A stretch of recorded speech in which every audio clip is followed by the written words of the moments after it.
Shine on the warning signs. Stand on a landmine. That's where you draw the line. It's chemical, not logical, yeah. And now you've done it. Said words that you regret. Now you know you're the reason that she left and cut her hair. Now she's gone, and you lie and say that life just isn't fair.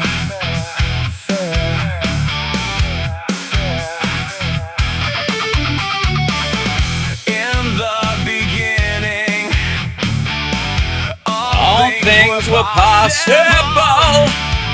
Then came the sinning, the doubting in the hall. It's chemical. Oh yeah. I'm just leaving the mic live right now because I keep turning it off and forgetting to turn it back on. She was the real one. Now look at what she's done.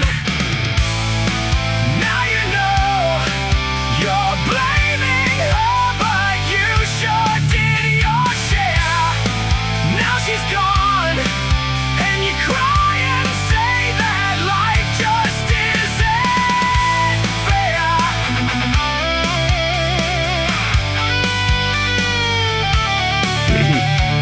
All right, hit that like. We should be at 100 likes before I even get started with the shows I've been cranking out lately. Come on now.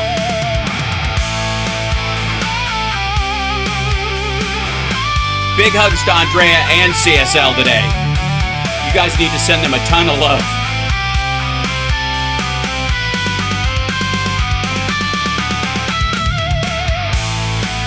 Now you know you're blaming her, but you sure did your share. Now she's gone, and you cry and say that life just isn't fair.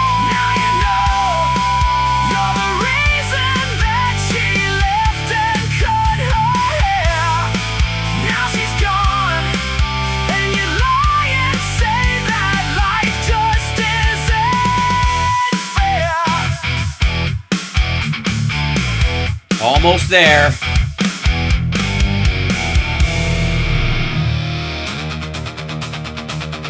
Almost there.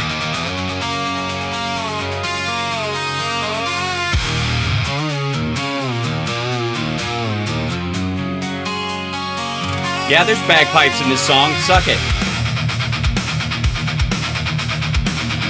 If it's not Scottish, it's crap.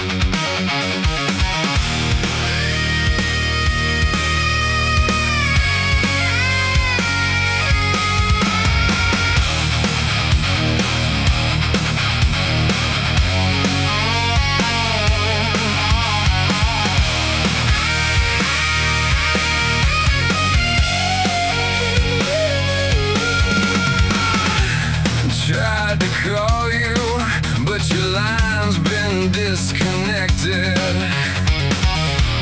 Where'd you All right, go? let's get right at it. Let's get right at it. I think we're doing all right. Welcome to the show. It's House Sparks Mega Worldwide. Like, subscribe, give a thumbs up, support the show, etc., etc., etc. Hi, Patreon folks who are watching the stream from Patreon. That's a new thing. I hope the chat from there eventually works its way into this thing, but other than that, it's just private for all of us, I guess. I don't know. It should include it, but maybe they just haven't flipped those switch.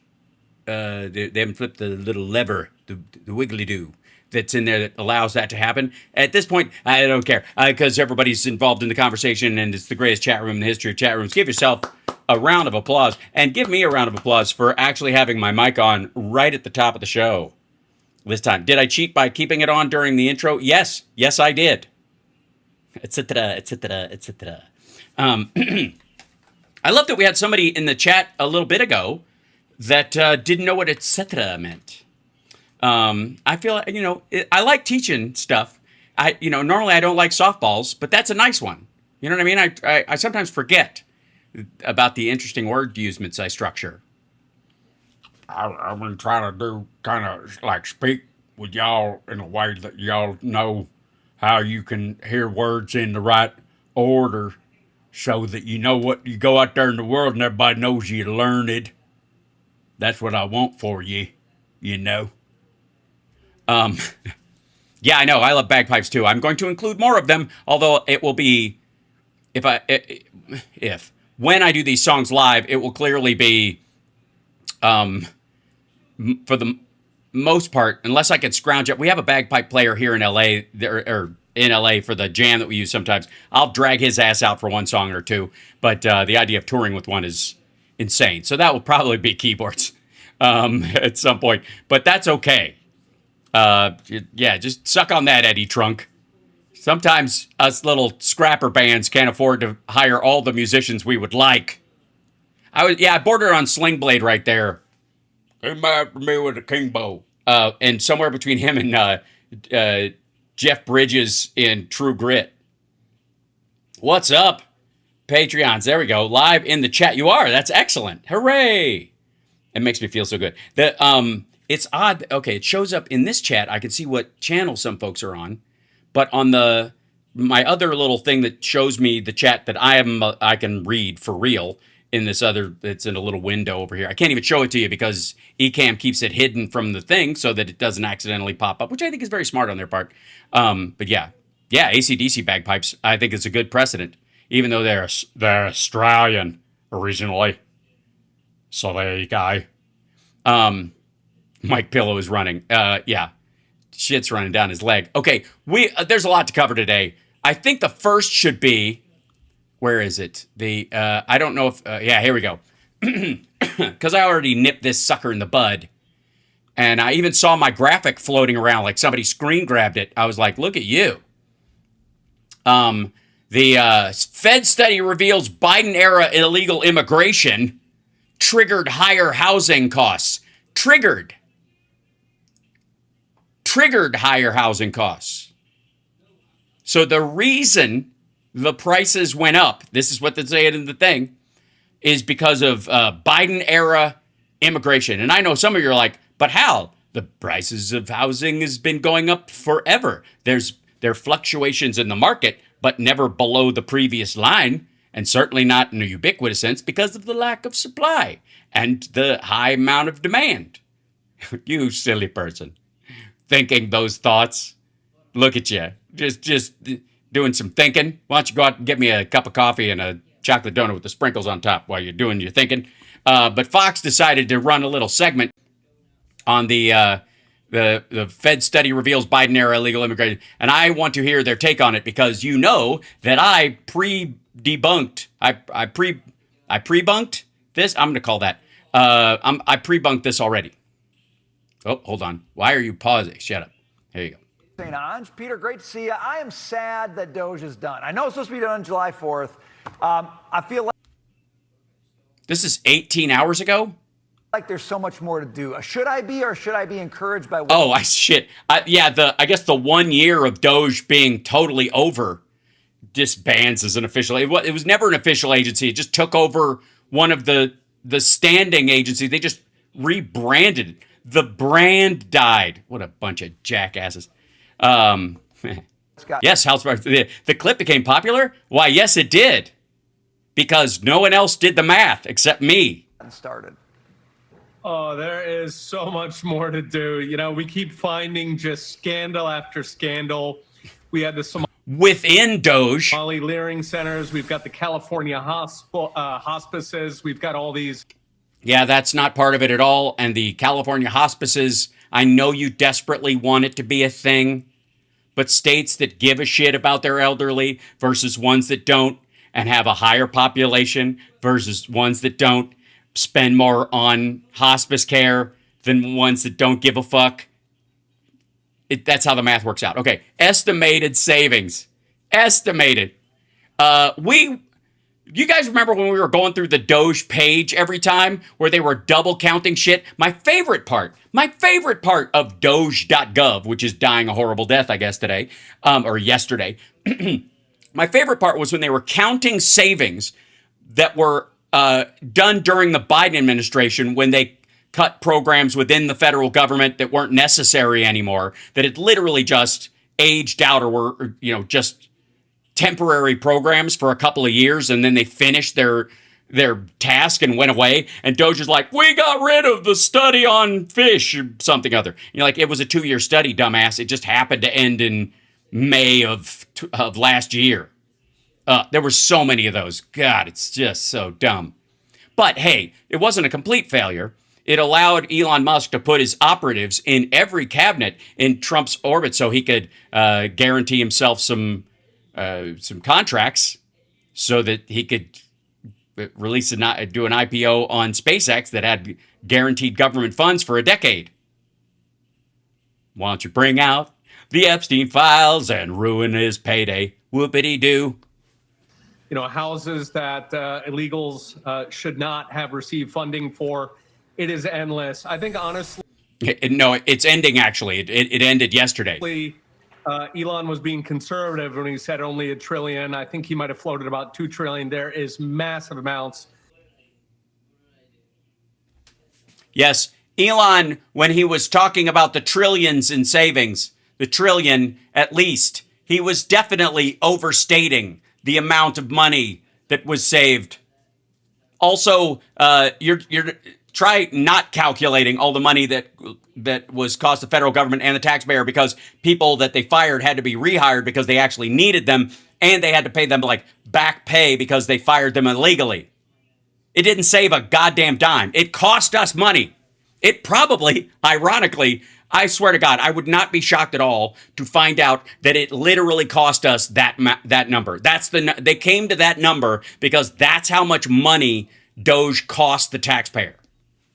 A fraud, but unfortunately, it is very, very difficult to get rid of because the people who are because it's not fraud receiving that are alive and needy, and the people who are getting a cut off of it. So the left-wing NGOs, they will lawyer right up, and it is just lawfare. Yeah, and then it's lawfare, and then you got to take them to court, and then you've got to prove that they aren't using the funds the way they say they are, and then you can't, and then you owe them legal fees, and that costs the taxpayer even more. What a dipshit. I don't even know who this guy is, but this is... how did they wheel this dude out to gargle Musk's balls and do cleanup? For decades. So I think really where they're pivoting now, where you've seen from Secretary Scott Bessent, is they're pivoting to focus on growth at this point, saying... Right. Because the savings they said they were going to get were a lie and were never going to happen because it would require the deaths of people, and especially a lot of starving children on purpose. So, yeah, you know what? We'll do the cuts later. We'll look at this cut stuff later. We'll just start. We're going to grow our way out of this by just $19 trillion of investment. Nobody's ever seen anything at all. Actually, they haven't seen any of that at all. You know what? We are not going to, cut spending in order to solve the deficit problem. We're going to have to grow the economy. That is true, but 200... Doge falls short of the $1 trillion goal. You don't say. In a 10-year budget where you're removing programs that you thought in their entirety ate up over $1 trillion, they're not going to save they were like, we're going to save $1 trillion next week / this year, maybe during his term, perhaps over 10 years. Actually, the only way we can save that kind of money is by taking human life. $15 billion isn't chump change either. Peter, let's get your take on this one. A Federal Reserve... Oh my God. It's the same amount of money that discretionary cuts by any president make. And he shuffled it around. Holy shit. That's the other thing. Trump didn't save that $215. He didn't get rid of it. He didn't cut it. They moved it to his priorities because that's how the budget of the administration is structured. Here's the budget for this program. If you really like it, we'll give you some wiggle room to spend a little more. If you hate it, you have to go by the bare minimum. That's how the budget works. That's why Congress that's how they control the purse strings. And you know what? Everybody in the White House maybe except Trump, because I'm not even sure he knows why the zipper is in the back of his pants now.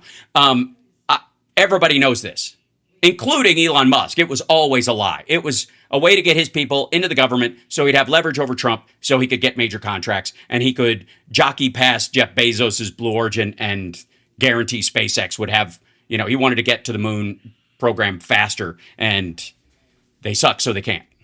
Study finding that the illegal immigration crisis, the surge we saw in this country during the Biden administration, tell us about it. What happened because of it? Is to blame for a 30% rise in home prices. Oh, that's a lie. That's just a straight up lie. And this is Fox Business. So they should know the difference between a 30% rise and 30% of the reason for the 100% of the rise. Yes, it's all part of a pizza, the puzzle. A pizza, the puzzle. This is the best I can do for a makeshift Schoolhouse Rock. It's not 30% of the rise. It's 30% of the rise, not a 30% rise. They didn't rise 30%. Stupid. It's 30% of the rise. And it was temporary, and it started going down when? After Trump came in and put Homan in charge of rounding up babies with cancer? No. In the beginning of 2024. Who was president? I can't remember. 20% increase. Impact of illegal immigrant workers in metro areas 2021 to... Oh, they even put it there. Look at that. To 2024. It's weird. Because it started going down after that. So, yeah. Federal Reserve Bank of Dallas. That's who wrote the... by the way, a non-peer-reviewed exploratory study by people who've got an axe to grind, In rents across metro areas. Now, we've been... Across metro areas. Interesting. Reporting this for quite some time, but you've... So there wasn't a rise in rents and house prices in rural arears? Got the Federal Reserve now backing it up that, we've got What are they saying? a supply problem here, but it's not about... Oh, we got a supply problem here, but it's not about that. About interest rates. It's not really even about the supply. It was about the flood of people that illegally came into this country and needed housing. That's not an easy light switch to turn off, even though the president has closed the southern border currently. Okay, so it's still a problem, even though it started going down in 2024, is her point. We've got a supply problem. Hey, anybody want to guess what the report says that she's citing? She's actually citing the New York Post article about the report because they're all bank shotting it so they can have plausible deniability that they didn't do the math themselves. So when they look like an asshole later, I don't know. I don't even know these assholes, right? They're going to pull that with that. Guess who does? And I'm curious, chat room. If you want more houses, more buildings, especially more single family homes, who do you think does a good portion of the construction on sites like that? Who's doing the flooring? Who's putting in the wires? Who's roofing the motherfucker? Who do you think? Who comes into the country and lives 8 to a fucking room in an apartment, like paying for one apartment with 8 people living in it, instead of taking up the whole goddamn apartment, and builds the houses that you need to expand the supply?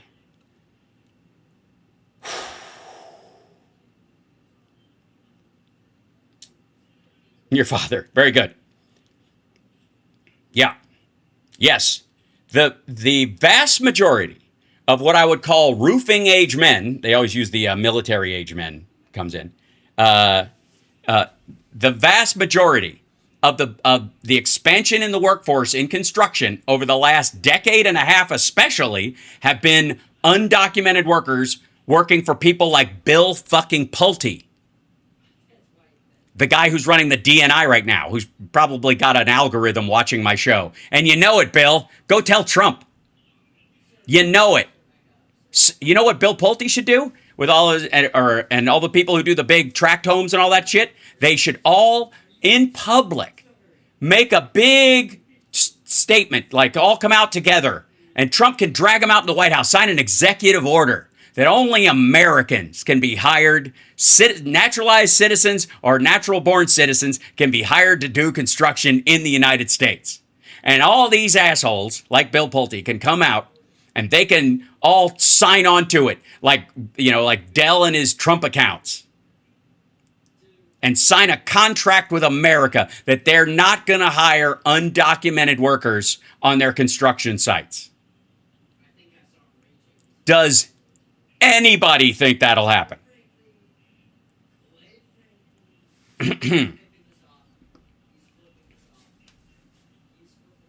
And now look, the 2-bedroom that had 9 people in it is for rent. Yeah, well, you know, I'm old enough to remember when Trump came in and he was going to deport all these people and they told us who's going to build the houses. Well, guess what?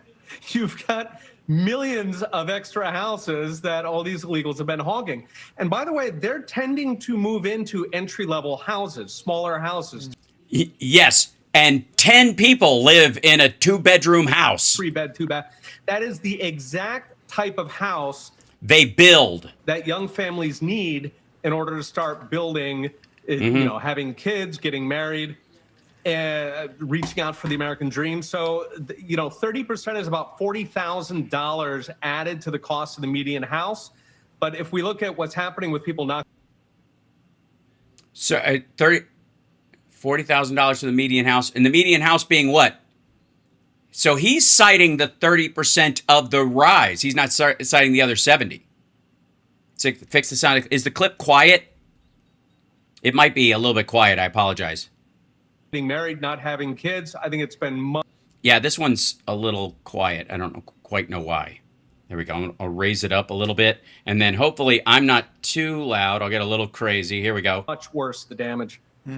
Peter, I want to get you on this one as well. President Trump rang the opening bell in the Oval Office, the first Like a fucking toddler. time that's ever happened. Yeah, because Besant had to actually explain what was happening because Trump couldn't get the words out. So, I mean, they might as well have had, why didn't you let the kids do it? Like any decent president would have, if they brought the bell in and they had a bunch of little kids, they like bring the kids over and go, hey, this is about Trump accounts, so you guys ring the bell. Like no one in the office thought that. And you know what? I take it back. I'm sure a dozen people in the general White House. Yeah, and he did keep the bell because it's gold. I'm sure a dozen people said, hey, why don't we let the kids ring it? And Trump was like, fuck them. I'm ringing the bell. Watching Trump accounts while outlining an Oh my God. This ranks right up there with him honking the truck horn. Australia-inspired retirement plan. Or trying to drive the Tesla by going vroom, vroom. Like it has a fucking engine. And that like that. A combustion engine. Directs 12% of workers' pay into savings. Watch this. Well, you know, hold on. They just ditched out on that. Is that, yeah, did they get back? Okay, and then they go to the Trump accounts. Nope, sorry. This whole segment was a lie. And an intentional one, because I'm going to assume that both of these dipshits, because I've seen her speak, I know she understands math. I don't know about him, honestly. I think he's just there to be like a himbo because they got too many chicks on the business channel. And so the Fox viewers get mad about that. I mean, honestly, I've watched segments of him, and I've never seen anybody on one of these business shows that was a host, a regular, understand what was going on less. She knows better, though. You know, the Queen of Lemons over here, she knows. I've heard her do the math. I've heard her go, that might not work, like about some of the stuff that Trump is pulling, especially around the tariffs and especially around the Strait of Hormuz and all that stuff. Like, she clearly knows. But it's worse. It's worse that she's lying. It is. Because, you know, dumb is almost excusable. Like, this asshole gets a pass. This guy is there to sell Doge. I don't fucking know why. Who is he? Hold on. Well, there you go. Peter St. Heritage Foundation senior economist. Okay, so he's lying too. Yeah.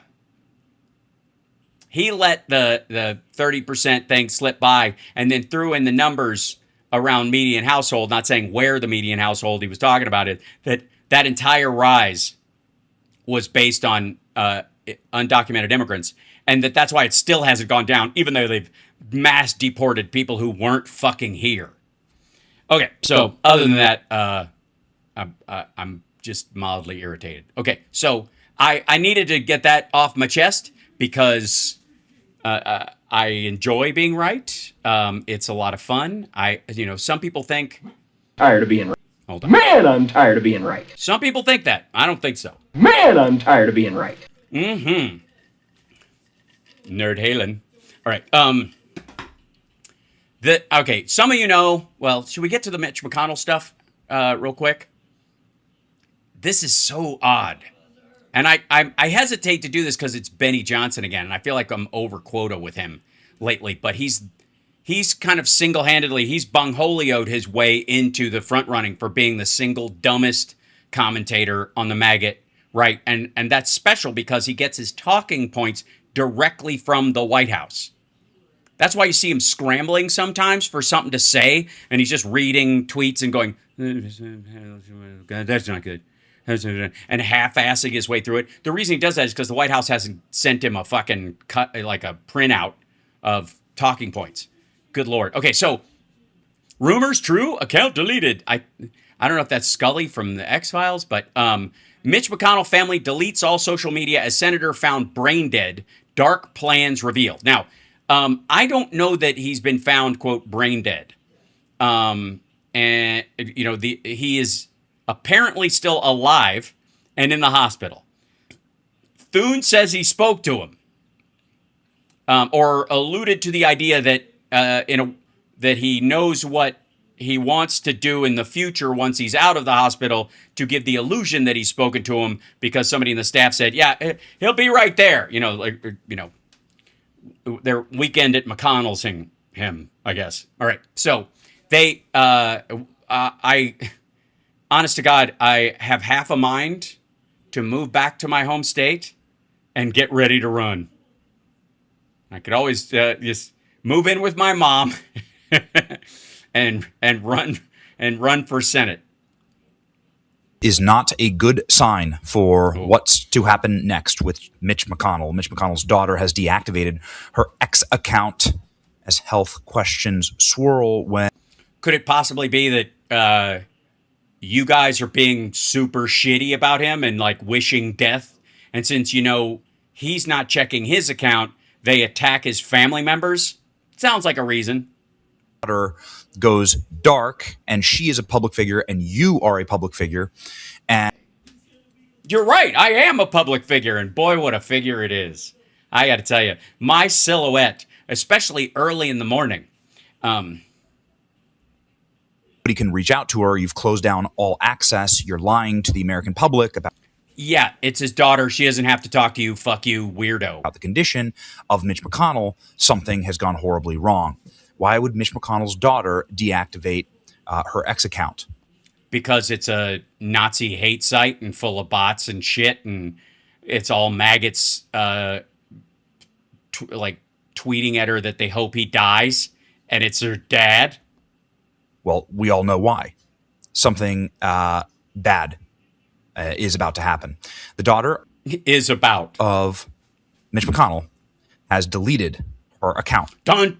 Sorry, I should have that one ready. Son of a bitch. Why would that? Hold on.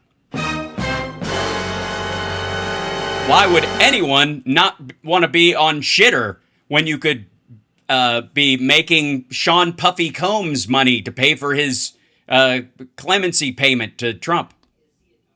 Porter McConnell, the eldest daughter and longtime senator, has deleted her prominent term senator X account. She had a lot of followers. Porter's account had once been active on the platform.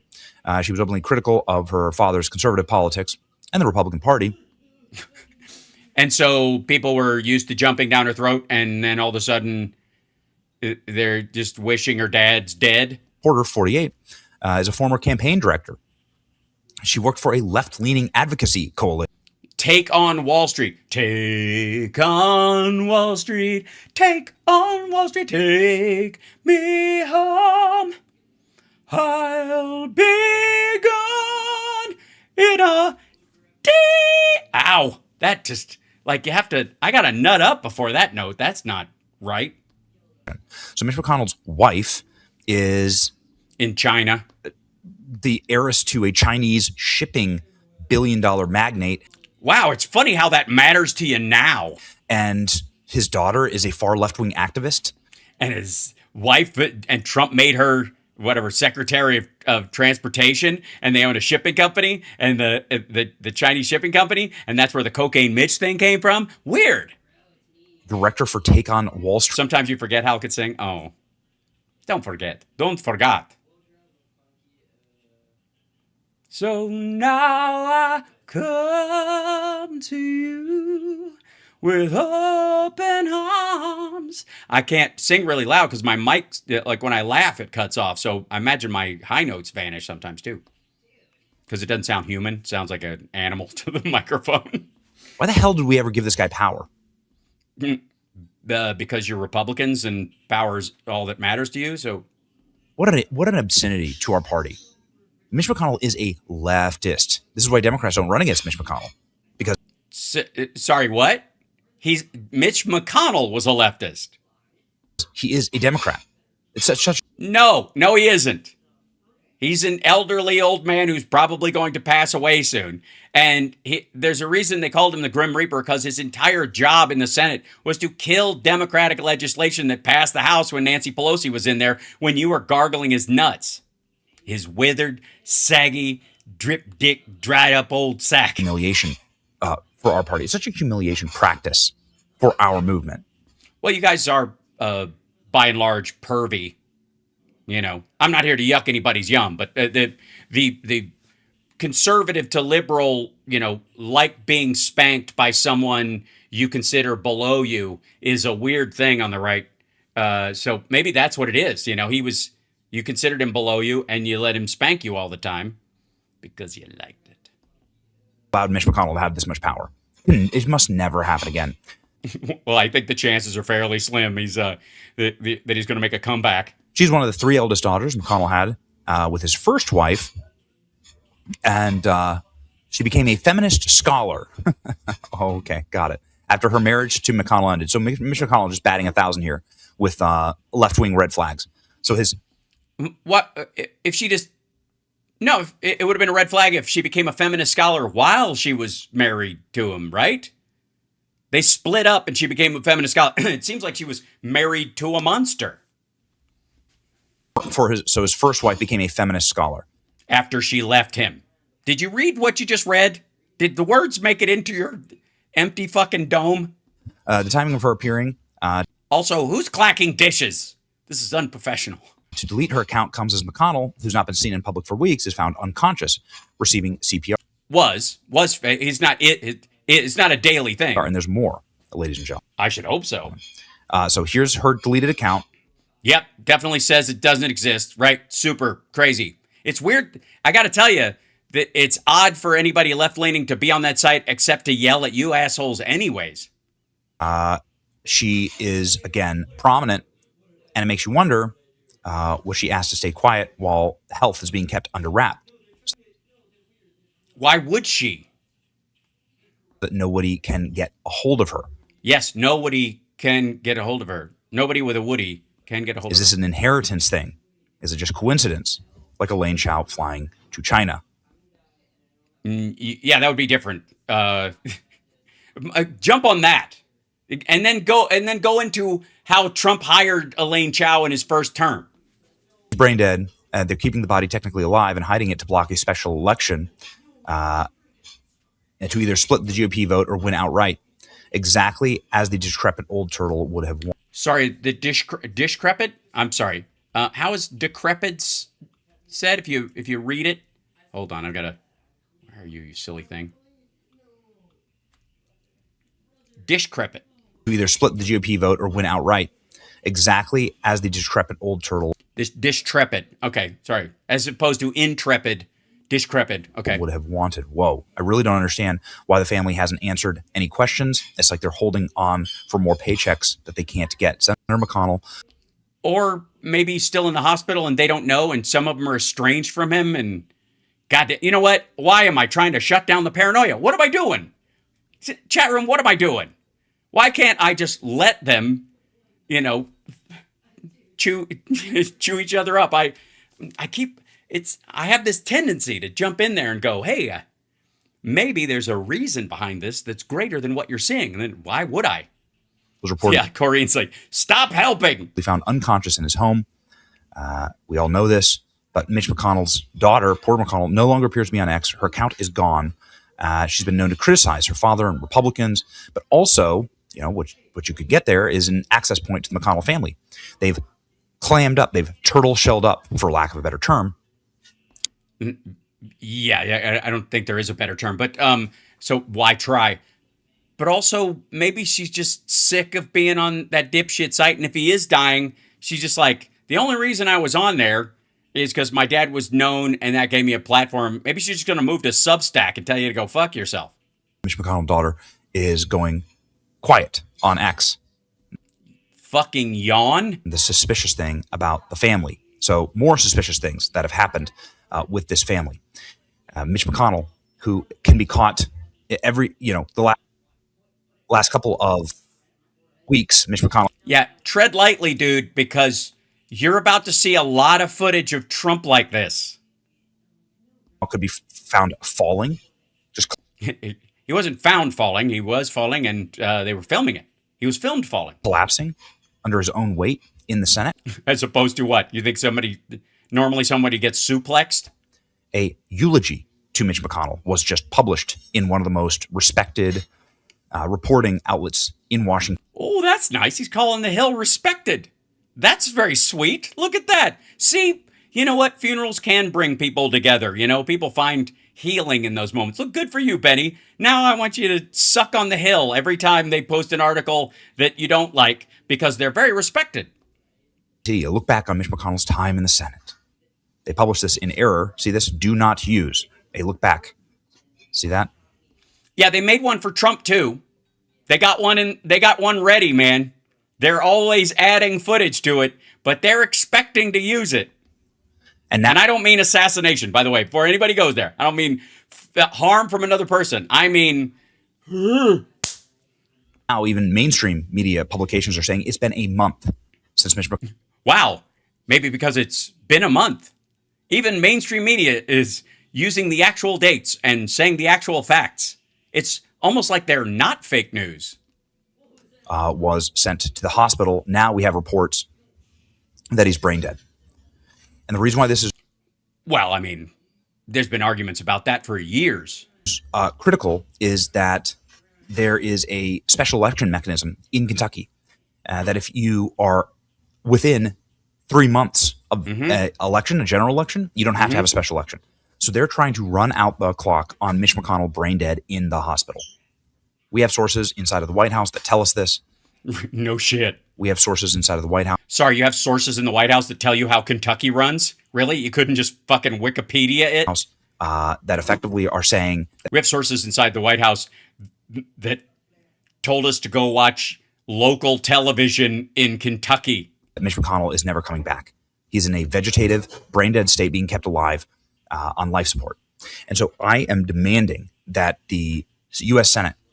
Do it. Demand the U.S. Senate. Come on, Thune. You big traitor. You don't want to save America even from the corpse of Mitch McConnell that may not be a corpse yet, but whatever. Thune, release proof of life. John Thune... It's Mitch McConnell. It's not Nancy Guthrie, you dick. Told the Senate that he just was on the phone with Mitch McConnell just a couple of days ago. He's lying. John Thune's lying for his old boss and trying to keep power. John Thune, how could you... Why would he lose power? The whole point is that you're worried that they're going to put, like, Massey, is going to run and possibly win. And Massey would support Thune's pushback on Trump on a bunch of shit. Soon be talking to somebody who's in a vegetative state and on life support in the Yeah, maybe it's maybe Elaine didn't go to China. Maybe she's under the bed with her hand up his ass. hospital. It's not possible. I feel much better now. Check with staff. Senator McConnell appreciates the outpouring of support. The senator continues to improve. Okay, shows a photo of him. Shows the photo of him. Why would a photo help? Neighbors, Mitch McConnell's neighbors, say nobody has been at the house. He's at the hospital. And then his creepy ass wife. That's it. They said he's at the hospital. Flew to China. His creepy ass wife. And now, hold real quick. Let's see. I'm sure there's something in there. Oh shit! I forgot to go live on Instagram. Now we're up. Sorry. Welcome to the show, everybody on Instagram. Sorry about that. Sometimes I just forget. There's always another switch to be flipped. Let's see.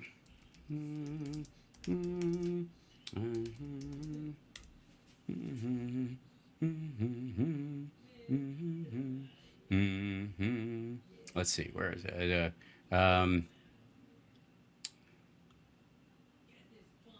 This is old. Shall we look at the old White House archives under Trump?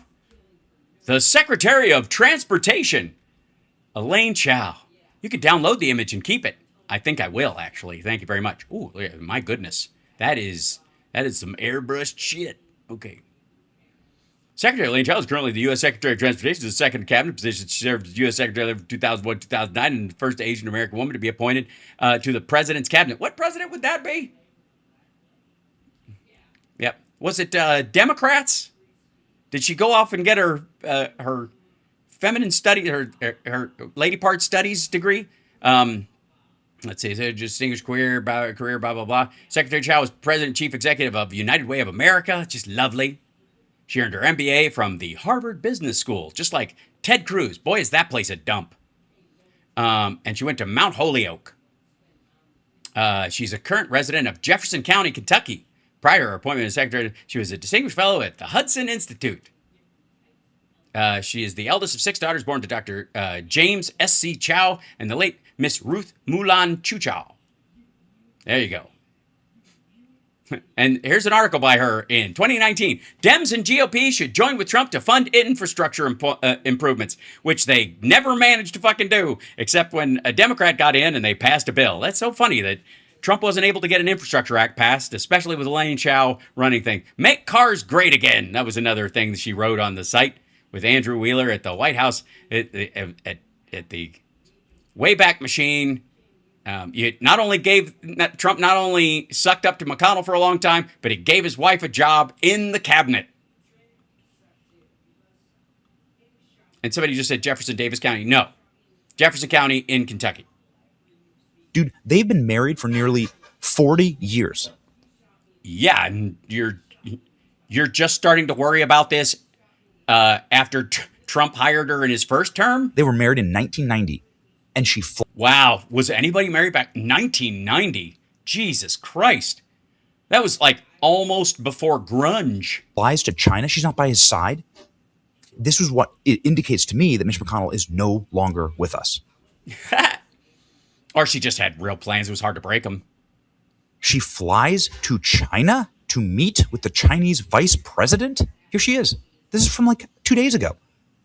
Her husband is a vegetable in the hospital. Well, I mean, according to you, and honest to God, maybe he started to recover once she left. You know how old couples are. Dude, that's because Mitch McConnell's wife is his handler. This is bad. This is really bad. And it's the Why? Like, he's no longer the leader of the Senate. He's not, Thune is. The Senate Republicans elected Thune to be their leader. McConnell stepped down. He's just the senior senator from Kentucky. It's their fucking problem.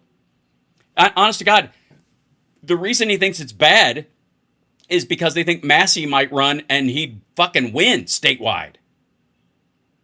Because Trump and those guys don't have the money to throw behind somebody last minute because Trump ate it all. First thing that I've seen in politics since Joe Biden, it's happening to our party. And it's arguably worse than. Well, yeah, because Biden still gives good speeches. Joe Biden, because what they're doing is they're robbing the people of Kentucky with one last final vote, with one last final move. They're robbing the people of Kentucky of representation. Kentucky is a hard red Trump plus 20 state. They're with a Democratic governor. Also robbing us, the American people, of the SAVE Act, because Mitch McConnell was the last vote for the SAVE Act.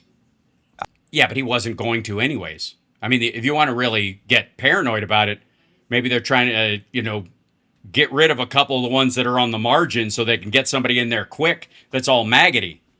He's a holdout. He's somebody who would have locked down the actual filibuster. He is the person keeping with his dying breath the SAVE Act from being passed.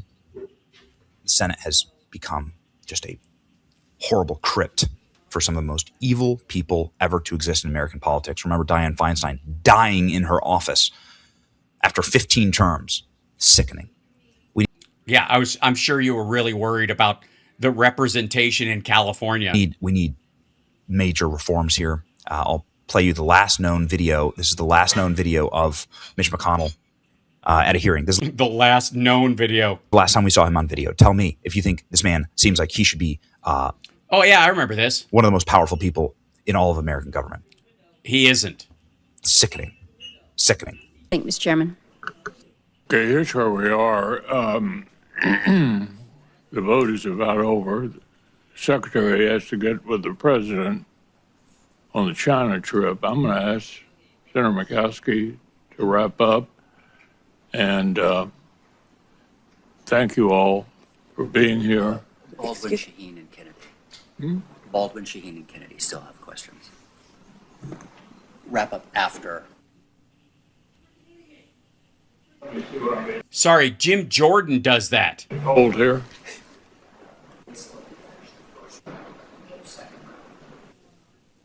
We still got questions to do. Yeah. Obviously, there's not a whole lot of time for a second round, so we'll get through everybody. And Senator Murkowski, I appreciate you taking over. Yeah, he was just passing it off. Thank you. And? Secretary Hegseth, Chairman Kane, thank you for being here today. Today is the... Fucking and? Yeah, he's old. We get it. And again, this is the idea that he gives a shit about the people of Kentucky is just obviously absurd. Let's cut to somebody who's spry, somebody who's young, who's got vim, who's got vigor. He wants to dance. He wants to dance till the cows come home. I want a hot cha-cha-cha. It's, of course, his King Vigor himself, Donald Trump, with another guy, by the way, who's, I wouldn't even call him a spring chicken. I'd call him a late winter, late February chicken. This dude's fresh out of the egg. Erdogan looks like shit too. Erdogan helped Trump walk down the carpet and kind of was directing him, but it almost seemed that it was as much a problem for Erdogan as him. And so they're peas in a pod right now. Both of them are like, I'm old. Me too. Oh, and we gotta, yeah, here you go. Dink, dink. Okay. And I'm proud to be an American. By the way, everybody on the right, especially like I think Keane on Fox News was going like, yeah, he's a member of the Muslim Brotherhood. He thinks Israel should be wiped off the map. He thinks, all these things that Trump, I'm the greatest guy for Israel ever. And everybody over there is freaking out right now because he's trying to align with the Saudis and like a couple other the GCC countries to kind of push America out. And Trump's like, okay. Vigo the Carpathian. No pictures, please. Slides are available in the gift shop. Huh?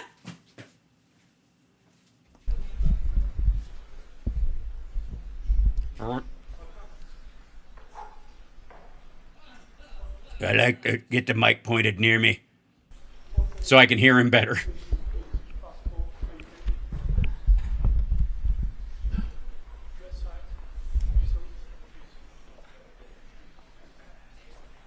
Riveting. Just Riveting. Ooh, it's getting loud now.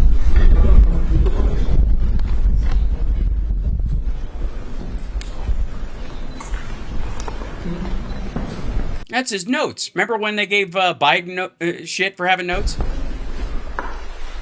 By the way, has anybody warned Trump that that seat does not flush? I'm just worried.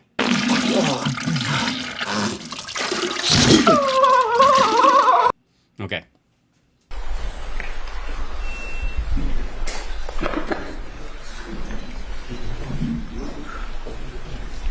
Hey, thumbs up. I do the thing. The Trump, yeah, buddy, I got you. 2 assholes. No waiting. Oh, and I don't know that we'll see it up close, but just in case, if they decide to go in.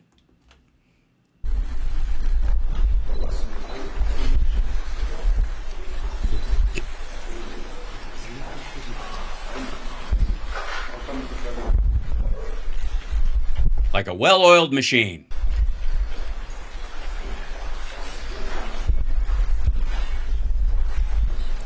So are we supposed to eat the flowers or?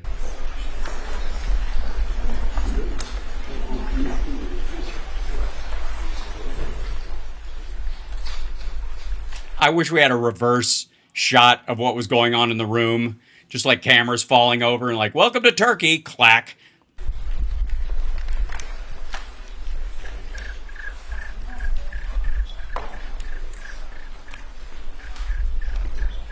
Öncelikle NATO Liderler Zirvesi'nde değerli dostumla Ankara'da bir arada olmak bizlere ayrı bir güç I thought the dance party just started. katmıştır. Kendilerine hoş geldiniz diyorum. Trump doesn't even have an earpiece in or anything to help him translate. Nothing. Here, on the occasion of the NATO summit, I would like to Somebody just over his shoulder. welcome my valuable friend, Mr. President Trump, Well, that's very nice of you. You're my friend too. I need friends. who has participated here today with us and added strength to the summit that we are convening for. Ve bu ziyaretin ne kadar önemli olduğunu özellikle ifade etmek istiyorum. And I would like to express how important this summit is that we are here gathering for. NATO Liderler Wow, Zirvesi this is awesome audio. They're really well done, guys. I'm going to skip ahead to the parts where he actually says something, I guess. Let me try to raise this up a little bit. But once Trump starts talking, it's going to be really loud. şu anda ülkemizde bir araya Just bored. Mr. President. Well, I want to thank you very much. As everybody knows, it's been very much reported. We are great friends. The president has done an incredible job. Just It's been very much reported. landing at the airport to see such a beautiful airport and to have a building named after me. I was very happy about that. That was very nice. The Oh, believe me, they'll tear the name down as soon as you croak. airport is absolutely beautiful. The roads The Trump International Airport in Turkey. coming in were brand new and beautiful, and you've been a great leader and a respected leader all over the world. Especially because you named a building after me. Most of the buildings with my name on them in the United States within 3 years are going to have probably Mark Cuban's name on them. And we really do. We've had right from the beginning good chemistry. We've had a very special relationship. Oh, that's so sweet. I'm not here to yuck anybody's yum, but it's, they've had a very special relationship.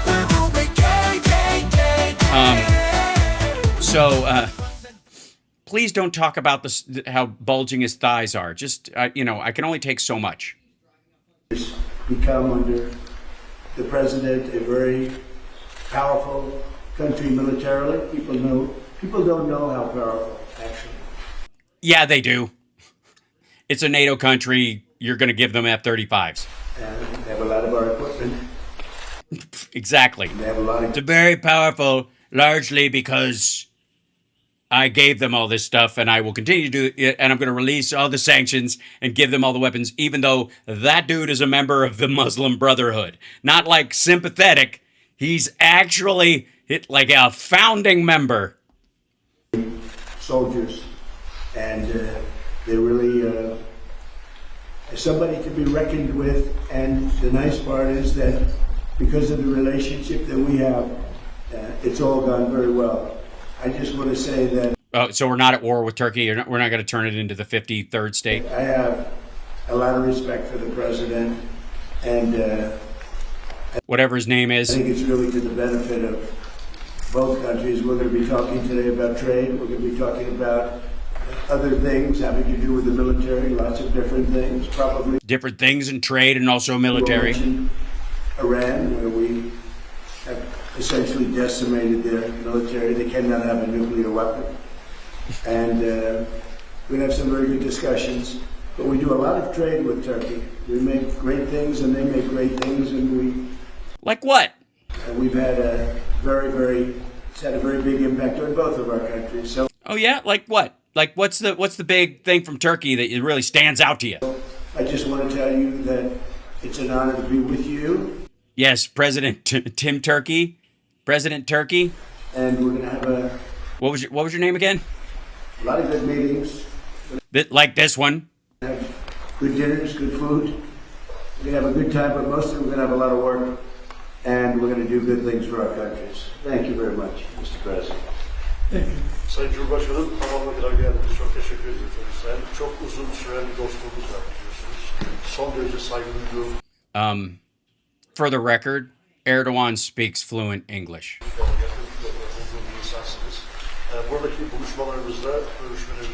They do this to make Trump sit there.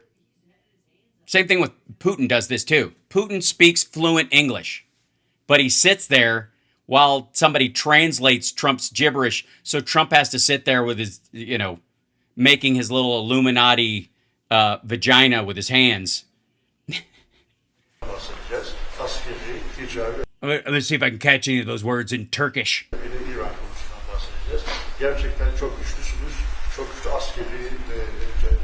And then he's going to say something. And then...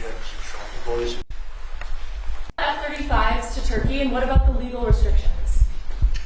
It's a decision we're going to make. We have a very good relationship. I would think that many people, I can tell you, many people, including the people sitting right here, thinks, why wouldn't we do that? Yeah, you think many of the people from his cabinet that are standing behind all the press, making sure they ask the right questions, those people might be for us giving them F-35 access? Relationship with Turkey, and Turkey's been in many ways much more loyal than other countries that we think would be loyal. Oh yeah, like who? So yeah. In what way? Something certainly would consider. It's a great plane. Oh, I know. Loyal because they named a building after him. It's the best, currently the best plane by far. And as planes go. It's certainly something we will consider, yeah. Mr. President, sir. Yes, Dan? Mr. President, sir, you said, I think it was last week or 2 weeks ago, that President Erdogan was a big reason you wanted to come to the summit here. What has made your relationship with him so special? Well, he's a special guy. Named a building after me. And what do you broadly hope to achieve here at the summit? You never know why a relationship is special. You never know why a relationship is special. You don't? Really? You have no idea. You don't know why it's a special relationship? Because somebody told you that, like, did Don Jr., or you can't say. That's what it is. You can't say. Because Don Jr. is going to go into business with these assholes or something like that. How in the world? Some people you get along with, and some people you don't. Yeah, that is true. Yeah. I mean, but put that in the books. That's a great Trump quote, right up there with Bush's. People are having a hard time putting food on their families. Sometimes you get along with the toughest people, like him, And sometimes you don't get along with the weakest, most pathetic people. Gee, maybe it's because you call him weak and pathetic, or just. I think he means Maloney because she didn't think he was attractive and she's a blonde. Don't get along. Maybe you don't respect him, but from the day we met, we got along. We had a pastor. As I remember, his name was Pastor Brunson, and it was a very big thing. And it was very traumatic. He was sentenced to a long-term prison sentence, and I felt he was innocent. And I called. Other people called. They got nowhere. I called the president. Oh, he does favors for you. I see. So he helps you politically, and then you give him the F-35. What? Sorry. So what you're saying is you traded a hostage and your name on a building for access to the F-35. And I'm proud to be Hoogie Doogie Boo, where at least I know glee glee. They released him immediately. It was something that the evangelical community will never forget. Yeah, that helped me in the election, so I'm going to give him a warplane. And he was a good man, Pastor Brunson. So, just things like that, we just it's always worked out. And I think it's been from the very beginning, from the first moment. This is just, I said it before, it's a chemistry that works between us. There were those that I don't have a good So it's just his pheromones, or chemistry with, I will tell you that. And we worked that out too. Mr. President, gibberish. Although, slightly.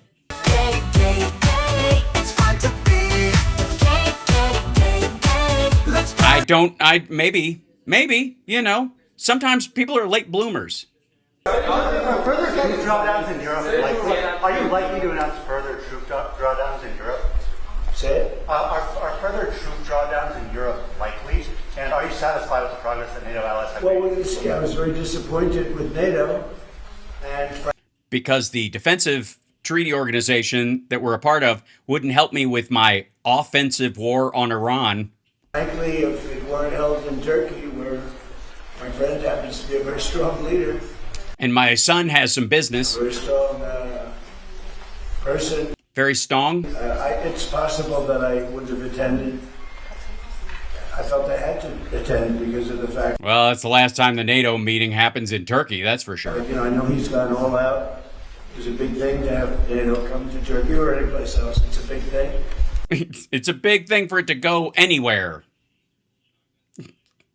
You know what I mean? It's the lightning in the language and the leadership and the directness and the forward. At least he's not waffling and namby-pamby. Well, it's a big deal. It's coming to Turkey. It's a big deal if it's going anywhere. And who knows why a relationship is strong? We just have chemistry because he helped me with the evangelical vote and he put my name on a building. So I could basically just throw out all the warnings about their links to Hamas and all that stuff.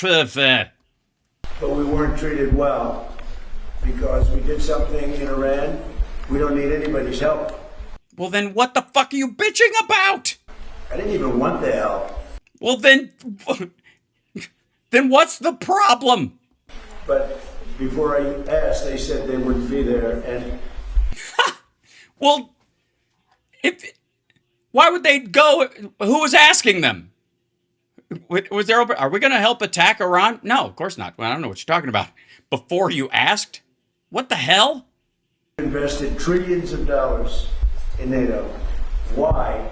To protect European countries and others, Canada, Turkey, etc. But to protect people, countries from, generally speaking, it used to be the Soviet Union, now it's Russia. And I say that's fine.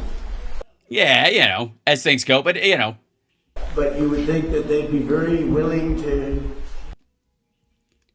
join you in a war you didn't tell them about, that you didn't even ask them to be a part of until you were already in the middle of it? And you were failing, even though you said you were going to win right away?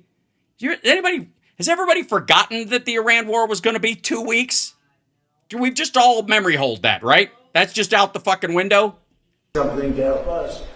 And they really weren't. In the case of the United Kingdom, the Prime Minister, I guess he's no longer there, maybe because of this. It was a very unpopular thing he did. He said, no, we'll help after the war is over. I said, I don't need that kind of help. Well, if they're going to help manage the strait and Iran thinks they own it, why the fuck not? We didn't need any help at all. And in a way, I was testing people. I was testing to see whether or not they'd be there, because I'd long said that. Maybe it was just, maybe they didn't, the soft sell didn't work with them. Maybe they could tell you weren't really committed to the sale. We helped them, but I'm not sure that they'd be there for us. And Italy turned.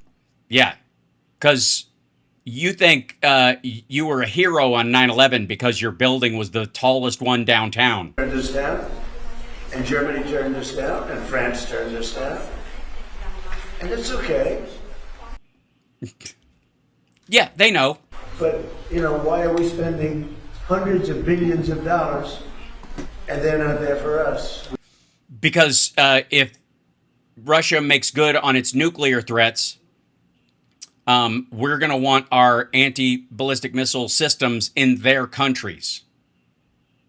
It's almost 100% of the reason why we committed to NATO the way we did is so that we could put those systems in European countries so we don't have to wait for a fucking missile to be over Canada before we do anything about it.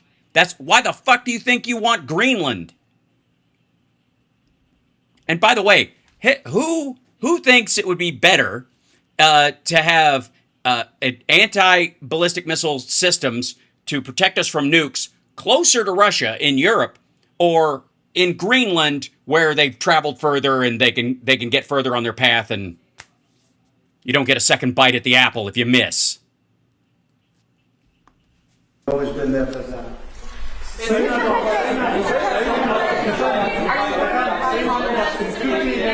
Türkiye ile Suriye arasında Türkiye'de... Sayın Cumhurbaşkanım bir saniye.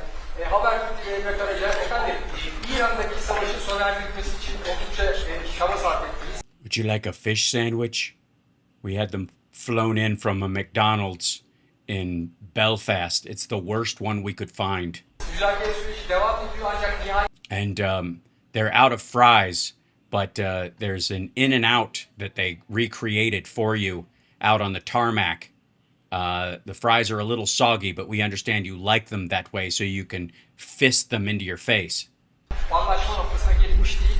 Bundan sonraki süreçte Türkiye nasıl adım atacak İran ve ABD arasındaki müzakere sürecinin... What about Iran and yada yada?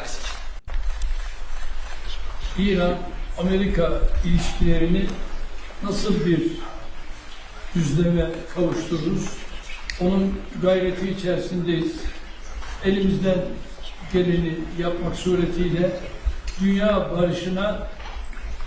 This is a really professional gathering so that everybody there can hear both answers. Isn't that nice?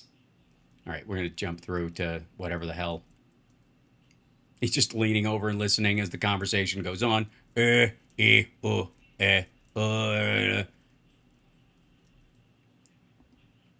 part of any deal with F-35s? What does that mean? Oh my God, wait 1 second. Russian missile defense system going to be handed over to a third party as part of any deal with F-35s? What does that mean? Is it going to be handed over to a third party? Is that not part of the deal? Third party? What is the third? With respect to what? There's our concerns about the Russian missile defense system. Do you have those concerns about this system? Are they going to have to... I have no concerns at all about anything. I mean, Yeah. If Russia wants to set up missile defense systems in Turkey while they also have our F-35s and access to that technology in the planes that they might, I don't know, trade to Russia for other goods so that they can, reverse engineer it or hand it off to China. You have no concerns about that whatsoever? Even though your former transportation secretary is in China right now? He's a leader of a country that he's made a much better country, much more powerful country. Is that the standard? More powerful? You mean, he's deepened his ties with Hamas and the Houthis and Hezbollah? You see it. I mean, it's beautiful. You get off the roads of your life. It's amazing. Yeah, authoritarian countries do handle their litter problem. It is at the expense of everything else. Hey, somebody ask him about Second Amendment rights in Turkey. Somebody ask him about the rule of law and the court system in Turkey. No, I have no concerns about anything having to do with Turkey. The relationship, I would say the relationship with Turkey right now is better probably than it's ever been. She was trying to be nice with her question. Are you worried that the F-35 is going to be handed over to Russia in exchange for the missile defense system that they have promised to Turkey? That's what they're talking about. He has no fucking idea. My first 4 years, but I think now it's probably even better than that if that's possible. Well, sure, it must be better because you're giving him the F-35 sight unseen. Mr. President, so U.S. military and Turkish military constitute a really strong and large military base for NATO. Are we expecting further defense cooperation out of this bilateral meeting, out of this NATO summit here in Ankara? Well, we're going to find out when I go there. We're going to find out. You are there. Be having meetings. I'm very friendly with You're there. many of the leaders. You're in. She means a base in Turkey. Some of them are new. We don't know them. You know, I've been doing this for now sort of a long time. Yeah, sort of. It feels a lot longer. If you count the 4 years when we had a rigged election, I was very much into politics then too. But I spent the first 4 years, I spent 4 years in a little different state. And then we had... A little different state?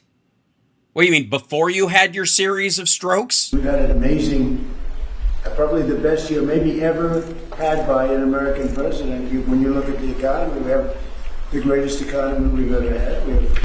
No, we don't. Oh, well, yes, for the 1%, I suppose. Is that the idea? For him and his buddies, they're kicking ass and taking names. I mean, ask all the maggots that bought Trump coin and stock in Trump Media and Technology Group when it was at $90 a share. Ask them how their economy is doing. $19 trillion, $19.2 trillion to be farce. Exactly stupid. Being invested in the United States. That's nope. 7 or 8 times more than it's ever. It's a world record. Now, it's also a lie. Not just a U.S. record. And I just read, in fact, coming over, I was in the car with those beautiful horses, those great riders, those great soldiers, and it came over the wires that Toyota is moving out of Mexico into the United States. And yeah, wow, there's going to be Toyota plants in the United States? What, like the two in Indiana and the one in Kentucky and the one in, like, the 3 in California, whatever the hell. One of the biggest truck and car plants ever built. It's amazing. That's what tariffs do, properly used. And so we. Yeah, but the tariffs don't apply anymore. They literally. All right, hold on 1 second. I have to look this out. Okay. Oops. I can type. Hold on.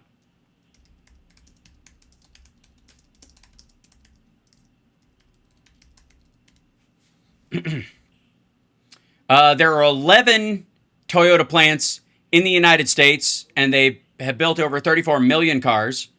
Across the broader North American region, they have 14 plants. So there are 11 manufacturing plants in the United States and 3 split between Canada and Mexico. Georgetown, Kentucky, San Antonio, Texas, Princeton, Indiana, Huntsville, Alabama, Buffalo, West Virginia. They're all over the fucking place.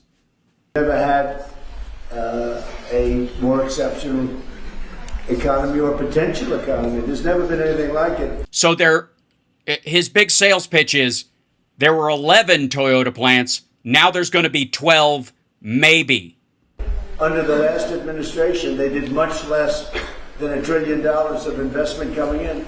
And we're at $19.2 trillion in actually the first 12 months, because that's where it's, really, so we're there a year and a half, so that number is now substantially higher. But sorry, it just keeps growing, even if people aren't investing, even if stuff has been shut down, even if they're calling your bluff on a bunch of these like data centers, which they're not building because they don't need them, because efficiency will solve a lot of the AI expansion issues. 19.2 trillion, Scott, for a period of 12 months. Nobody's ever seen anything like that. So we have by far the greatest economy. We have more jobs right now in the United States than ever before. And we have a great relationship with some countries on trade, and Turkey happens to be one of them. Sayın Cumhurbaşkanı, siz her fırsatta dünya 5'ten büyüktür, daha adil bir dünya mümkündür diyorsunuz. Bugün konuğunuz Sayın Trump, ABD. And we tried to get the fries extra greasy, but they said they have to go to another country to get that amount of grease. Maybe they could go to Greece. That's not how it works. Zaman zaman küresel sistemin mevcut durumuna ilişkin eleştirilerini biliyoruz. NATO'nun iki en büyük askeri gücü olan bulunması. Amerika.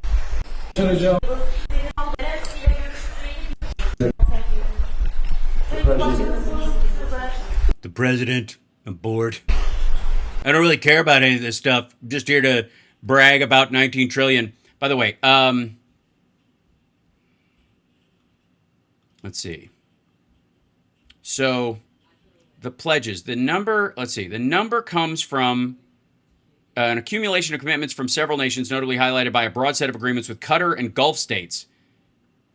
It encompasses decades-long blueprints for infrastructure, technology, defense, and manufacturing expected to be rolled out across the U.S. Economists and fact-checkers classify this as aspirational. The $19.2 trillion is a cumulative projection of business interest over time rather than cash actively arriving in the U.S. banking system. That was kind of obvious. Let's see. Breaking down Trump's investment boom claims. Okay, hold on one second. Hey, we gotta look at this number because the maggots are gonna want to know, and we'll check this out. Give me one second. Here it is. Trump's $21 trillion. Oh, they're citing his bigger number. $21 trillion investment boom is actually short trillions. And that shows real investment commitments. By the way, commitments, not actual money spent, but okay. Closer to 7 trillion, and many of those are in question. Okay. President Trump often proclaims he's brought the U.S. a historic investment boom, drawing pledges, blah, blah, blah. If his estimate is right, the U.S. is facing a wave of capital worth almost 70% of its annual economic output. Even spread over 4 years, Trump's claim would represent the largest capital spending, blah, blah. Okay. We're doing numbers that nobody else has ever done. We've seen this bullshit. Hey, that guy. Boy, hey, maggots, does that warm your heart that the promise came from this dude? The dude who threw a naturalized citizen and a journalist into a wood chipper? I'm kidding. It's not like Fargo. They sawed him up. Yeah. The Saudis. All right. Anyways, it's Trump Effect webpage details $9.6 trillion in total U.S. and foreign investments promised since Trump. Oh, so it includes our regular budgetary stuff, which is about, I mean, what do we have? A $10 trillion, like we had a $7 trillion budget. That's not saying much. All right. That's an increase. That's the $1 trillion increase in the military budget over 7 years would make up most of that, right? So you really only need like 800 million or so in investments, which is well below $1 trillion coming from outside the country to make that number. If you're including the fucking budget. Bloomberg Economics analysis of those numbers shows the actual investment promises are substantially smaller, raising questions not just over the size of Trump's claimed boom, but the nature, durability, and real economic impact of the influx he wants credit for. So here's the thing. 21 trillion, 7 trillion in investments, not 2.6 trillion not investments. 9.6 is reported on the White House website. 11.4 pledges found outside the White House's. I'm sorry, I got to shrink this down. What are you doing with this crazy? Okay, White House lists 9.6 trillion. Okay, 11.4 pledges not found on the White House's website. So, of the 19.2, 9.6 is just on the website. That's the stuff that they're saying is actually there on the White House website. So they're not saying 19. I don't know where he's got that. Okay. $2.6 trillion of the projects are not investments, including agreements with countries to buy natural gas or expanded bilateral trade. Hundreds of billions in company pledges are for purchases, not investments, or include inconsistencies with other public statements. What? $3.5 trillion of reported investment projects come from other countries, more than half of which rely on amorphous pledges. Like we're totally going to, it's a bro deal. Private investment not included in sovereign commitments account for $3.5 trillion, of which $2.9 trillion is tied to AI-related infrastructure like data centers. So $2.9 trillion is the investment from data centers. So he's just piggybacking on a new industry that has appeared in the last few years, and he's counting that money as stuff that he brought in. Where he's talking about, you know how everybody's talking about we need to double the energy we produce or even triple the energy we produce for all these data centers they're going to need for AI? Okay. That's the money that he's taking credit for, is that AI is growing so fast because of him. Does anybody think AI is growing because of Donald Trump? For real. Even if you thought like Democrats were going to stop it, do you think they were going to stifle it by what? Throttling it 20%? Also, yeah, exactly. 2.9 trillion for data centers. Fuck out of here. All right. To be fair, some of Trump's own supporters don't really believe his 20 trillion plus figure, even as they insist the boom is real. That's not going to happen, obviously, former economic advisor Steve Moore says of Trump's claim. But even if he's wrong by a factor of 10, we're still talking 2 trillion. We're still talking 2 trillion. Even if he's off by a factor of 100, that's still a lot of money. Yeah, but the 2 trillion would have happened anyways. That's less than the data centers, which means he had nothing to do with it. White House Kush Desai didn't respond to detailed questions. Shocking. Really? He didn't give you details? President Trump's deal-making has secured trillions in investment to make it higher in America. Trillions in commercial opportunities. Ooh, that's a big one right there. Commercial opportunities for American companies, and trillions in new export opportunities. So those won't happen unless people make and sell stuff overseas when he's picking fights with all these other countries that are supposedly going to have to buy our shit, even if they don't want it, need it, or our trucks are too big for their roads. No amount of media nitpicking is going to change these facts. Those are not facts. That is a political statement. It especially because he uses this word, secured. Nothing about this is secure. And nothing about the stuff that was already going to happen with AI is because he secured it.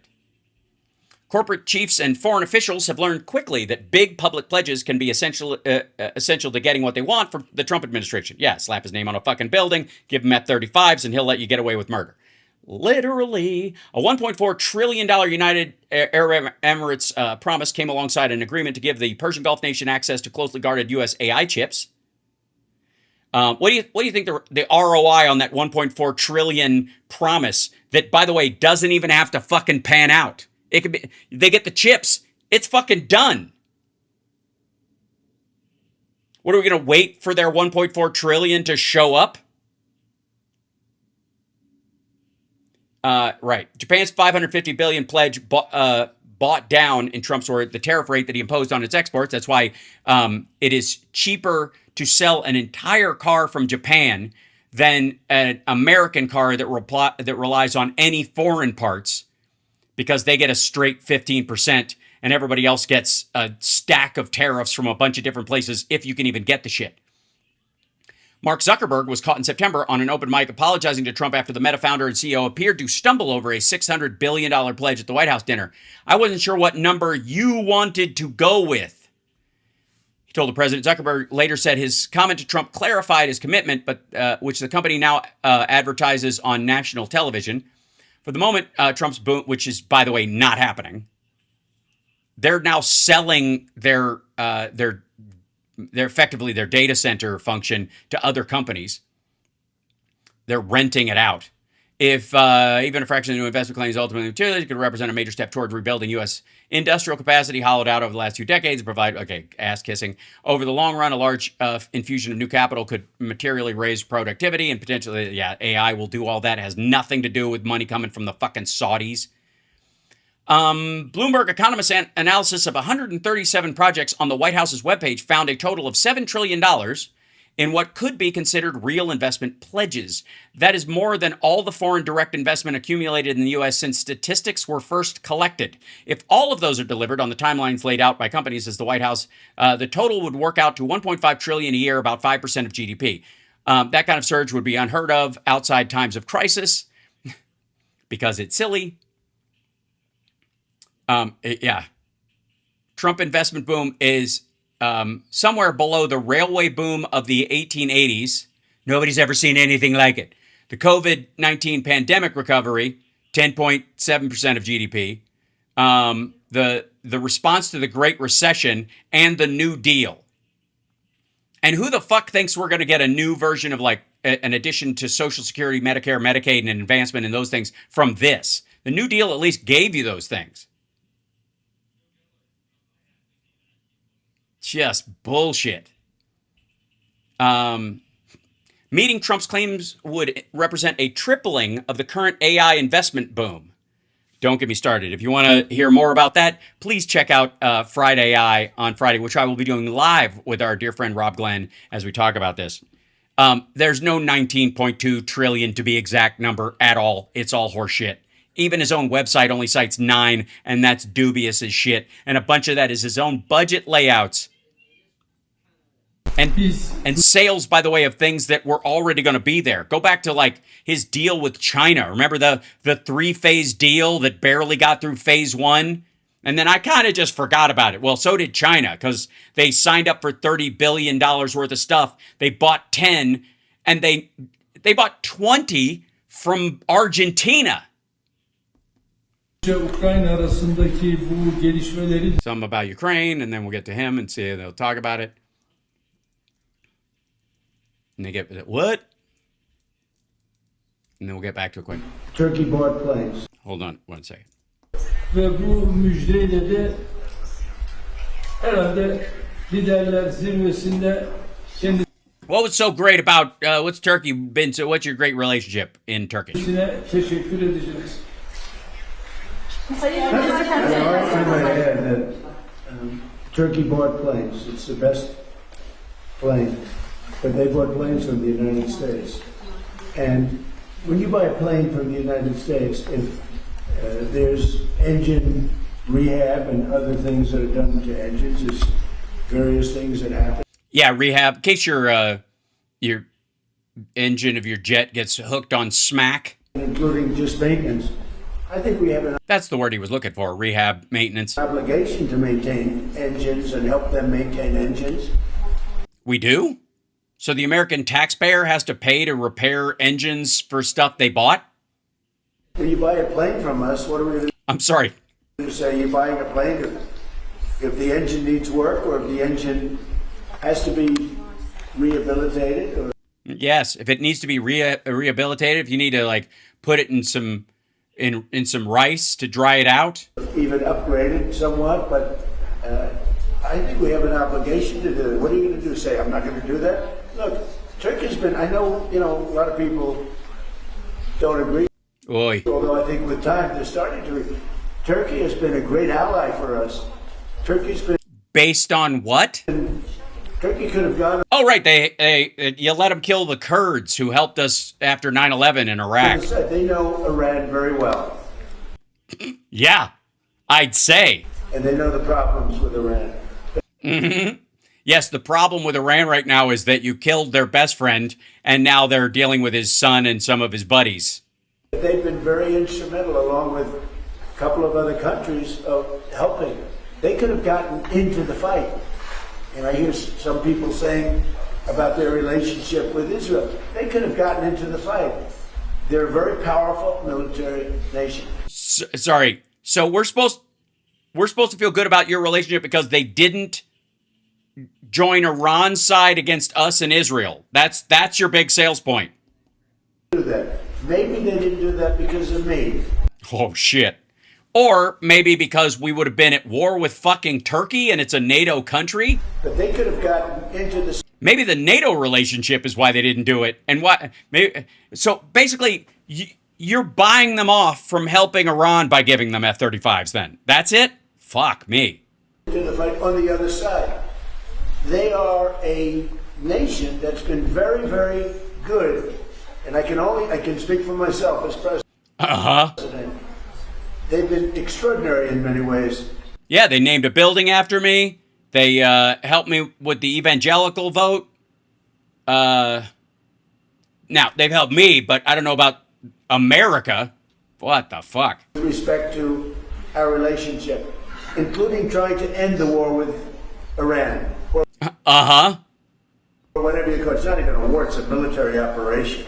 Right. You keep forgetting. Otherwise, when you do it again, you're going to have to get authorization. It's a denuclearization. That's really what it is of Iran, because I don't think he wants to see them have a nuclear weapon either. I'm pretty sure of that. Why? You're afraid they'll give him one, and he just doesn't want to be charged for them? In fact, I'm totally sure of that. So, but when they buy a product from us, whether it's a plane or anything else.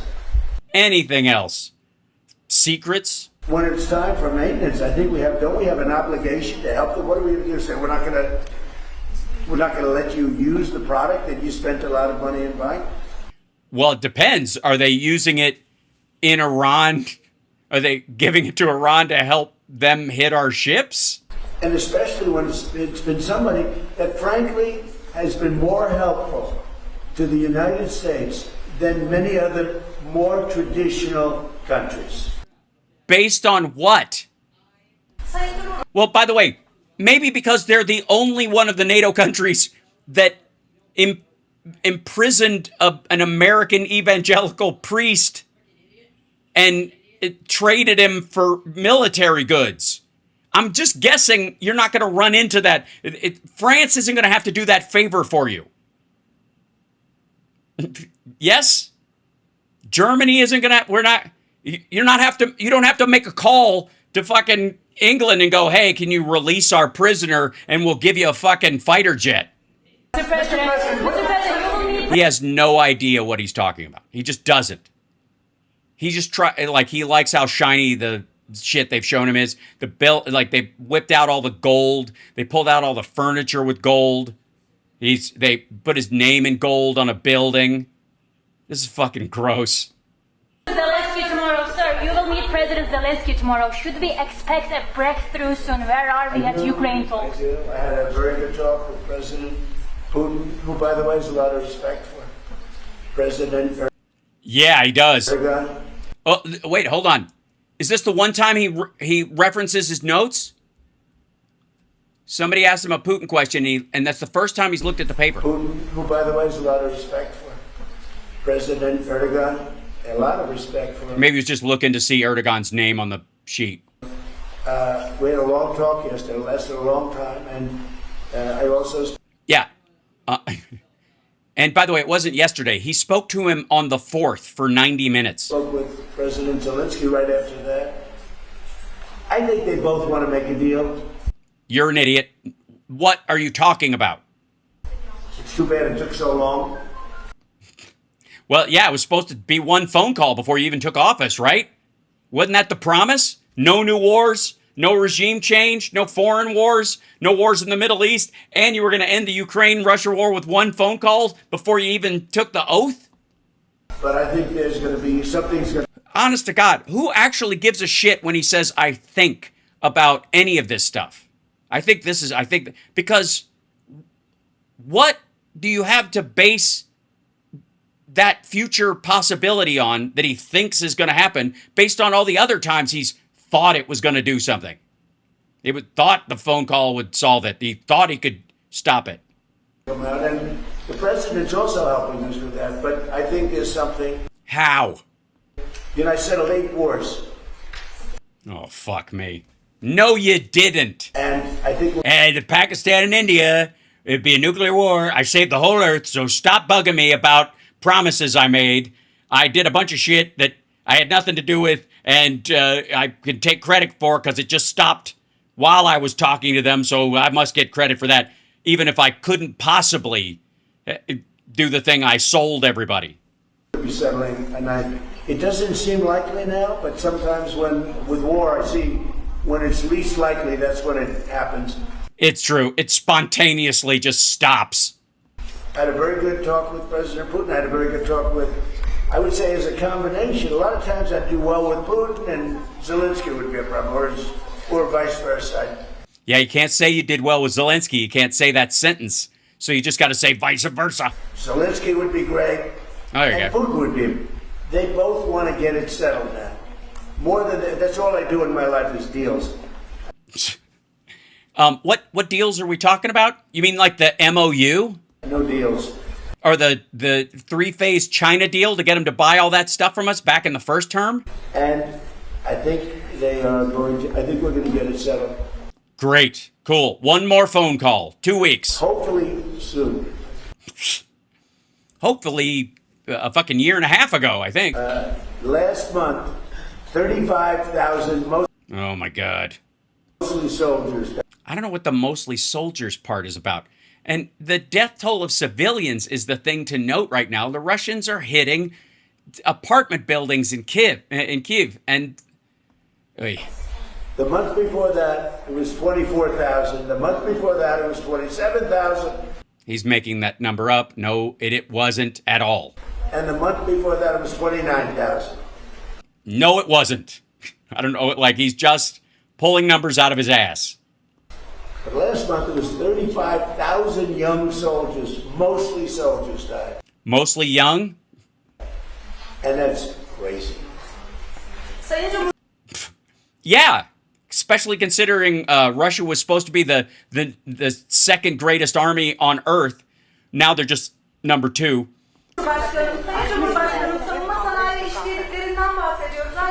Again, like the number of dead and all this kind of stuff. And hold on, he'll says. I can tell you, we're going to be taking the sanctions off.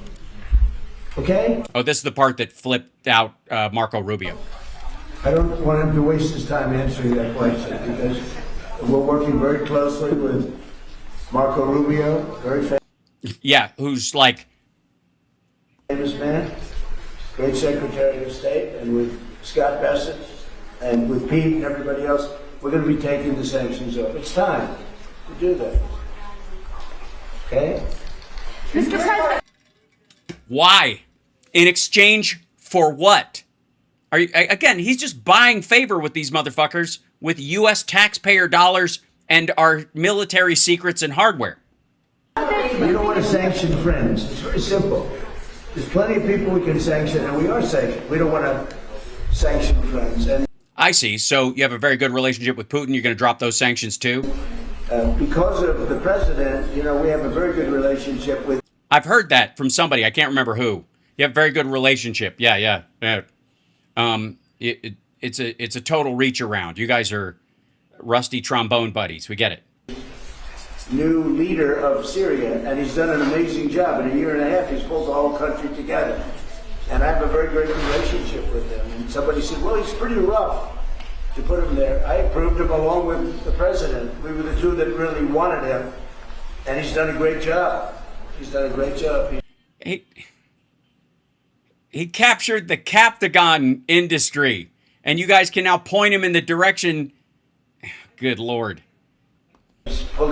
By the way, I know I want to thank all the maggots that have shown up today. We have a few in the chat, and I appreciate it. I really, really do, because you guys help us in the algorithm in a way our regular viewers don't. But do you guys have any idea about the drug Captagon in the Middle East, and that Syria was effectively like the Breaking Bad capital of the Middle East, of the GCC area, and that part of what the strategic benefit for Trump and Erdogan is that they just aim the drugs to the countries that he wants wiped out, essentially. So that between the Captagon and the Cot, it makes everybody fucking nuts. Captagon is like Pervitin, the Nazis' drug. It's effectively a form of meth. It's all over the fucking place. And the like Assad and all those guys were operating on behalf of Russia and Turkey to control some of the states and destabilize them using Captagon and also making a shit ton of money. So basically, Assad was just a fucking giant drug dealer. And now they have control of that industry. So, like Turkey and Trump probably thinks it's like the next crack cocaine. That's so stupid. Not an easy job. Mr. President, Why not? You think it takes a lot of negotiation? You just kill anybody who doesn't behave. Can you clarify what you meant with your social media post yesterday with respect to Prime Minister Maloney? That True Social post with the restraining order? Oh, I don't know. I think she's a nice person, actually. We had a bad relationship. It became a little bad because she refused to help us. Again, I didn't put a heavy press on her, but she refused to get involved with. Sorry, the Italian Navy didn't join us in our attack on Iran? The Hormuz Strait, or you could also say just Iran. She refused. Yeah, you could just say that. You could just say Iran in general. To get involved. So it soured my relationship with her a little bit. But I like her. I think she's a nice person, actually. But he got pushed back because she's right leaning, and the maggot spheres like, hey, leave her alone. She's a blonde white European leader, and we like her, so knock it off. And he was like, oh, okay, she's okay. You know, they get a lot of their oil from. We don't get any oil. We have a lot of oil. The United States has more oil than anybody. And when you add Venezuela to it, you can't add Venezuela. It's another country. It's like we have far more oil than anyone. We don't need the straits. We do this because we think it's an important thing to do. No, we haven't nationalized our oil. Jesus Christ, you can't attack Venezuela for nationalizing their oil and taking it over and then pretend that's what we've done in the United States, for fuck's sake. We sell the oil at the rate based on supply and demand in the world market. If the strait shuts down and oil stops flowing, the price of oil goes up for everybody, even in the United States. How the fuck does this asshole not get that? Also, again, the United States, the continental United States, our country, uses every day over 20, somewhere in the order of 21 million barrels a day of oil. Okay? We expend, we burn up 21 million barrels a day in our vehicles. How much do we produce? 13.5. That number has been going up steadily since the shale revolution that happened under Obama. That's entirely the increase in production. That's it. We have not eclipsed the number that we use, so we are not technically, isolated, independent from the rest of the world where we use it. We still have to buy oil. We were still buying oil under Biden from Russia for a short period of time while they were negotiating, trying to get them to back the fuck off. Why? If we had so much, and it hasn't gone up, statistically a significant amount, and he's practically emptied the strategic reserve. Why do we do that? Well, because we use more than we produce. We use more than we have. And also, maggots, you don't have to believe me. You do know that, right? That's the cool part of this. You can go look that up. You can go right to the fucking, Department of Energy under Trump. Look at our production. How much oil we produce. And then go look at how much we use. And then tell me that we don't give a shit how much oil costs on the world market. And also explain to me how the fuck you support the nationalizing of oil, because that's how Trump talks about it. This is our oil. Well, no, it isn't. We give leasing rights for the land, companies drill for it, and we buy it from them just like everybody else. Unless you live in Alaska and you get a stipend, which is this mini Venezuelan arrangement that Alaska somehow fucking has, which is why, 100% why, every governor of Alaska is the most popular governor in the country, even Sarah Palin, because they sign the checks from the oil industry.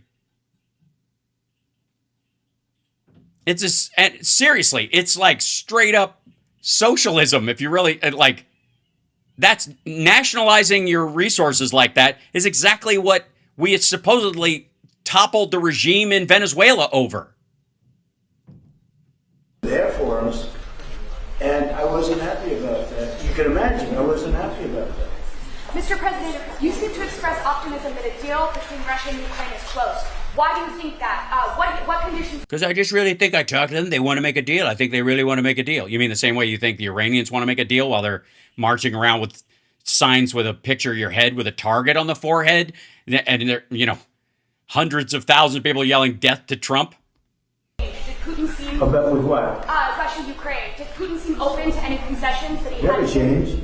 I just don't want him killing people. They haven't changed. I just don't want them killing people, so they must be ready for a deal.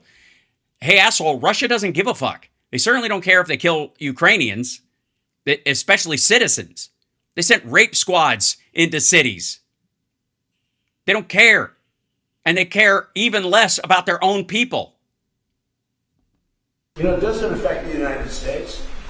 When Biden was here, he gave them hundreds of billions of dollars worth of equipment. Now I sell the equipment for, you know, fair price, full price. And I sell it not to NATO countries. To Ukraine, I sell it to the European Union. And also, we have a lend-lease with Ukraine. We had a lend-lease with England during World War II. We had one with fucking Russia. That's what everybody forgets about fucking Russia. They're like, we beat the Nazis. That May 9 bullshit that they do every year, forgetting that they had a lend-lease with the United States as well. The Russians wouldn't have beat the Nazis if it wasn't for American gear, American hardware.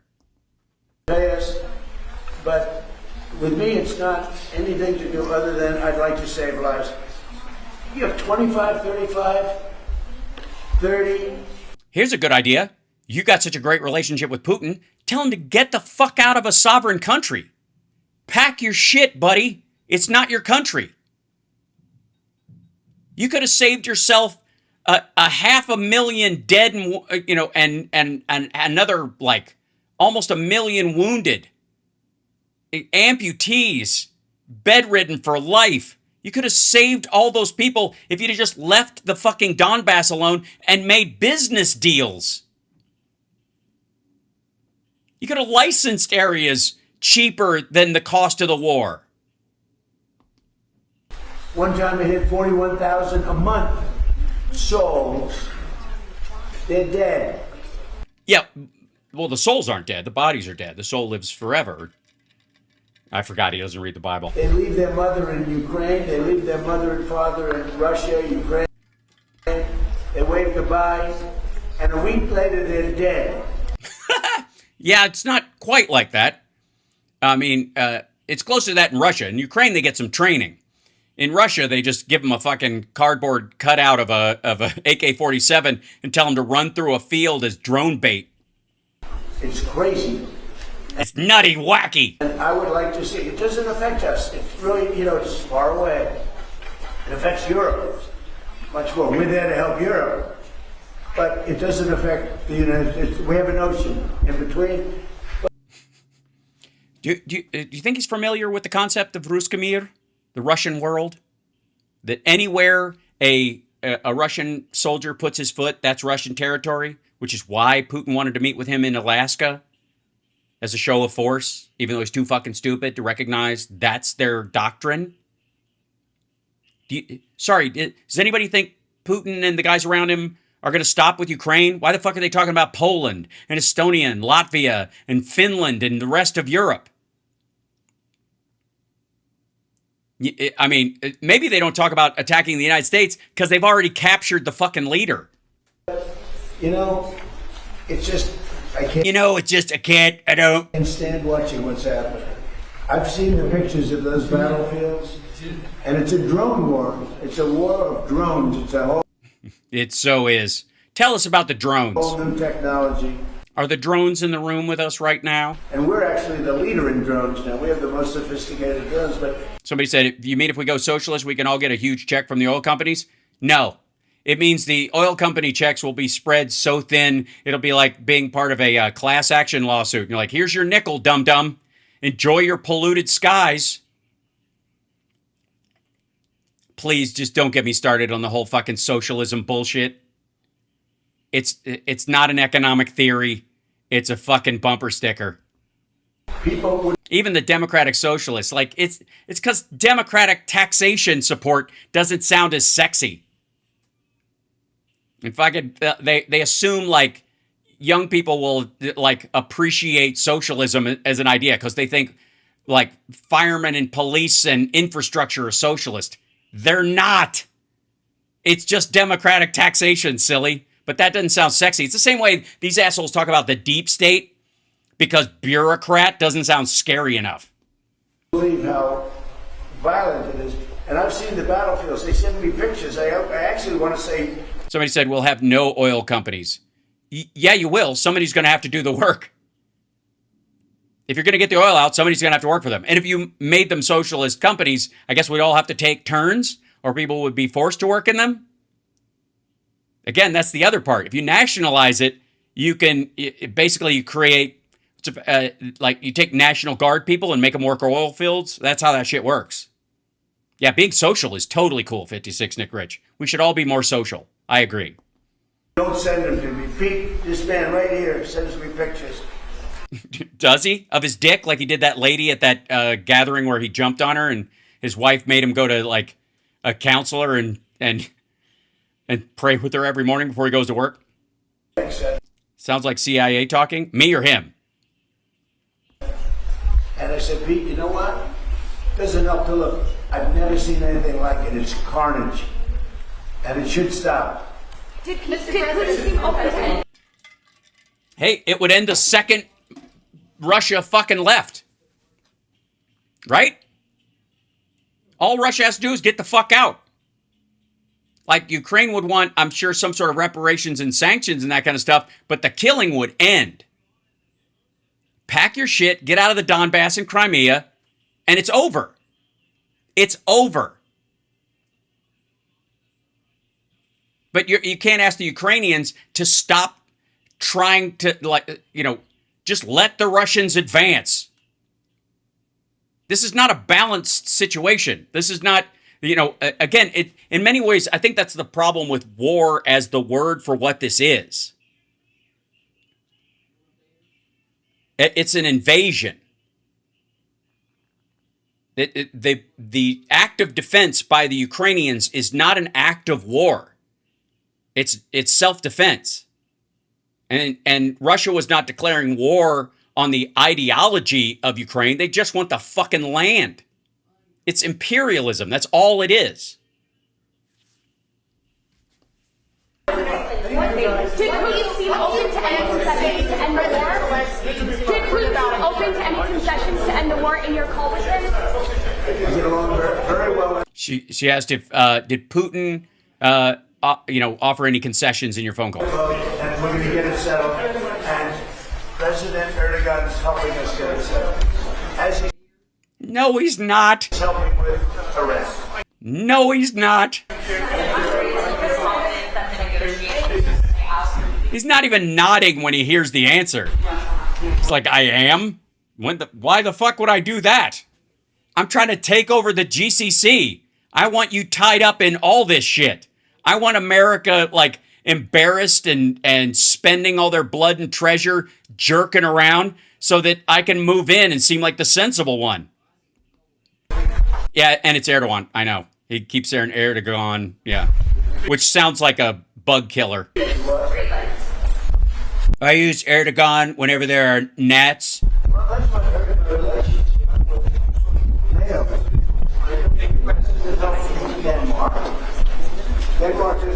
Oh, he's talking about Greenland now. Dude, don't ask him about fucking Greenland. It's like asking him about fucking Elvis. People really liked Elvis. He was very popular. I'm very popular as well. It's an important part for the United States. And it's surrounded by China ships. China ships. So they're made out of they're porcelain, or they must look very pretty. And that's not going to happen. The ships, it's not going to happen. Well, it is happening apparently. It was Greenland and it continues to be.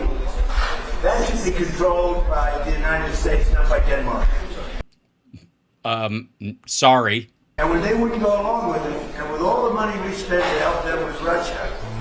Sorry, you helped Denmark with Russia? And we don't have to spend any money. We could remove all of our soldiers out of Europe. Because as you probably noticed, Europe's a very different place than it was 20 years ago. A lot different, much different. He means full of Muslims, by the way. And that, just watch the maggot freak out about this relationship if you want more information. Much different, and they better be careful. Because the Muslims are moving up into Europe. Immigration and energy. If they're not careful with those two things, immigration and energy. You're not going to have a Europe anymore.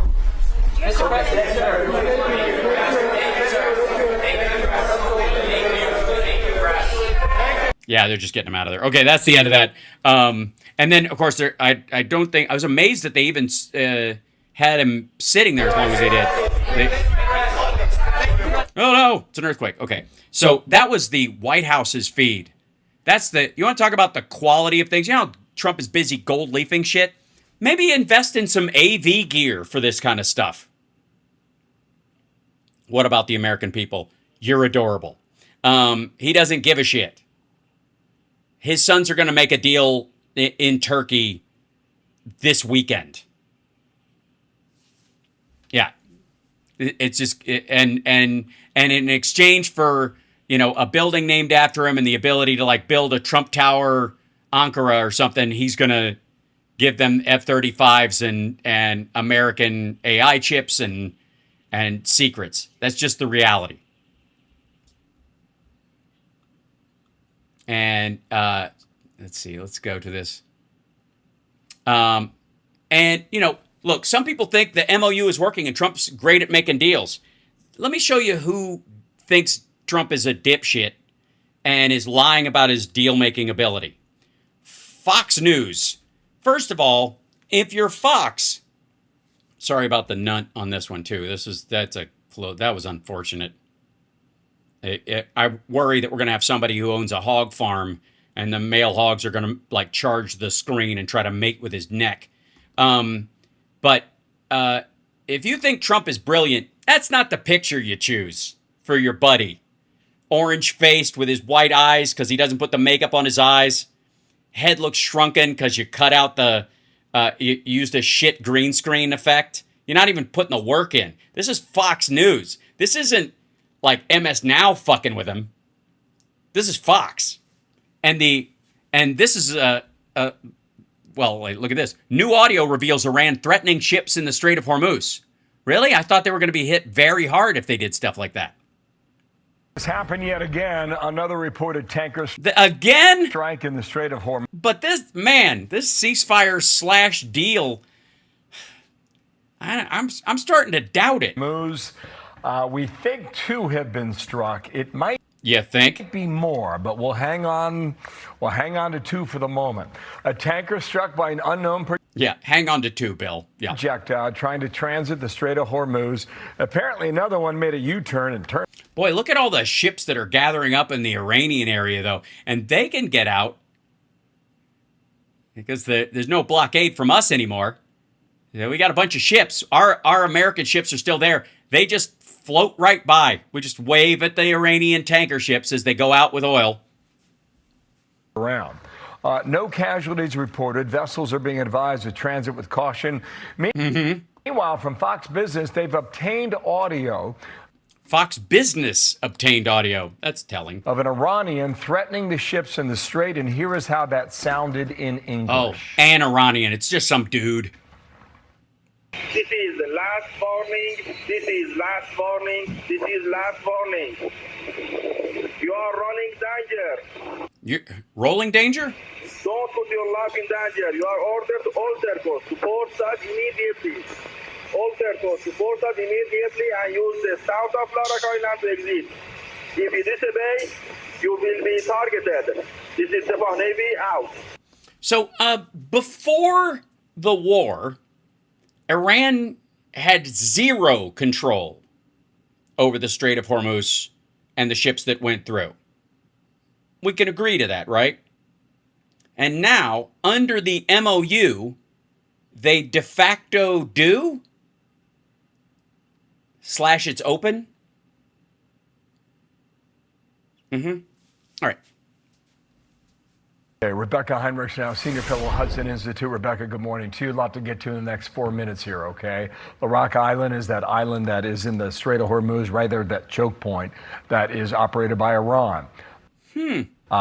What do you make of this? Who knew? Nobody even had heard about the Strait of Hormuz except fucking everybody. This development, and does it The Navy was obliterated.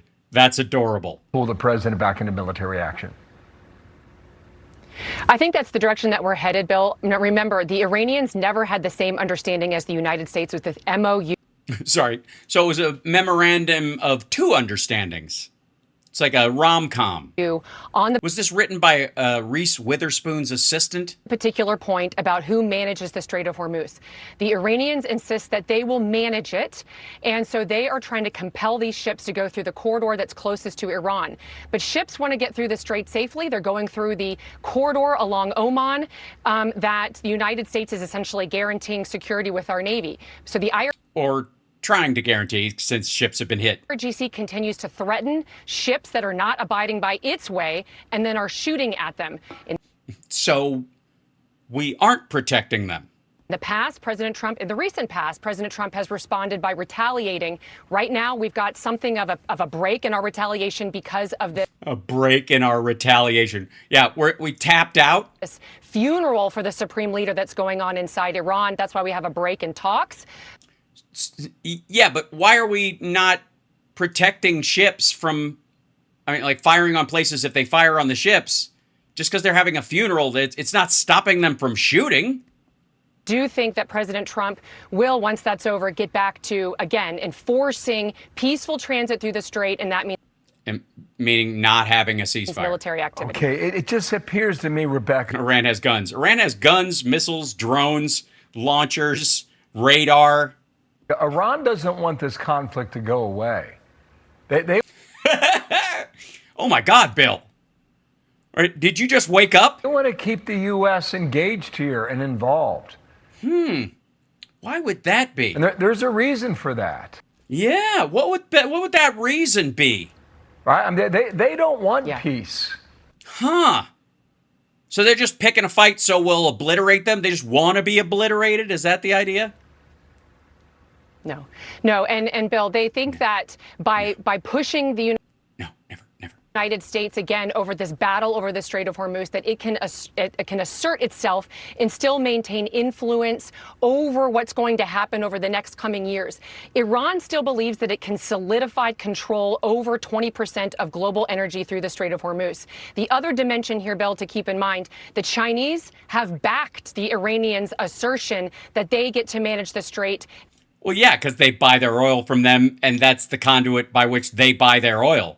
And they don't mind if it throttles Europe and the other partners, and especially the other countries in Southeast Asia that they have plans to attack. Ask the fucking Philippines. Ships that go through it. So there's this larger geopolitical dimension.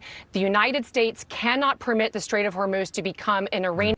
Somebody's like, what's your claim to fame? You mean me? Is that I can't tell if that's a maggot in there or not, or what's my claim? What's her claim to fame? I'm sorry, I misread that, Derek. She's Rebecca. She's from the Hudson Institute. She's a senior lady person. She's a senior. She knows more about this than Bill does, I guess. My claim to fame?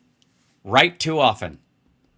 And Chinese-controlled choke point. That's the point. China's helping from them. But Trump has a great relationship with Xi. They get along great. And so much so that he let them know we were going to do this so they could store up a bunch of oil. It's over 1 billion barrels. Going to be a tough row. We'll see what the row is a bad word to use in this context. President decides next. Meanwhile, he was talking about the European allies not helping with Iran. Says he wanted their loyalty, did not need their help. Here's what he said in Ankara about an hour. No, we saw that already. So anyways, blah, blah, blah. Yeah, just, it's so stupid. It's the so stupids right now. How we doing on time? We're all right. I'm already over? Jesus Christ. And I've got so many things. This is so, how can I not? Oh my God. This is just zipped by. You guys are awesome. Okay. Remember Christina Bobb? Can we end? Well, I don't know if we'll end on this. There's so much. Okay. Shit. There's just so much. I guess we got caught up on the Doge thing and Trump's thing was long. This is, hold on, let me see if I can, I got to turn that off. Dink, dink, dink. So here's, by the way, here's why Trump thinks he has a special relationship with Erdogan. They're all taking a page out of the China book. They just give him a fucking procession and a bunch of horses, and he'll feel all fancy and, oh my God, look how you get treated when you come over here.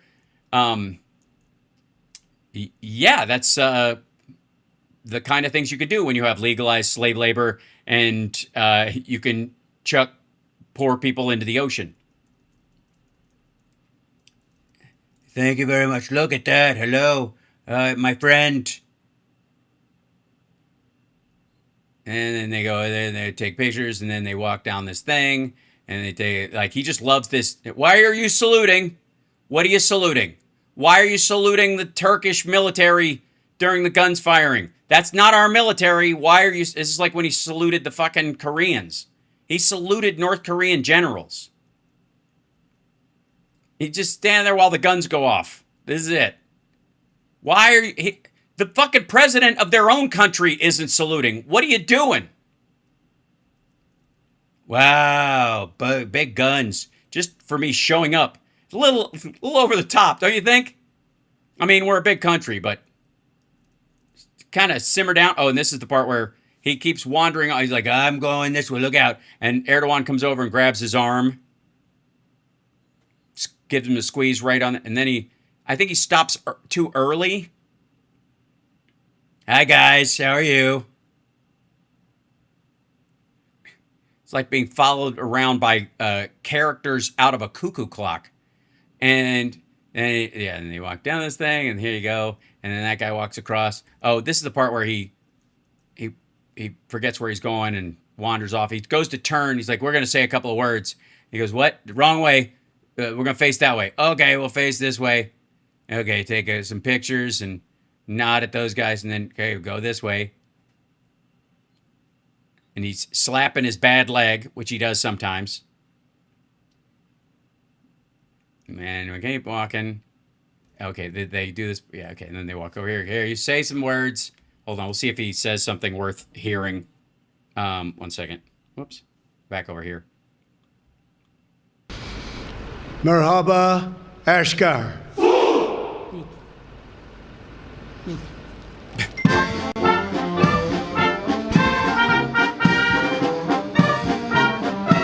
By the way, Merhaba Ashkar is play something from the 30s. I'm kidding.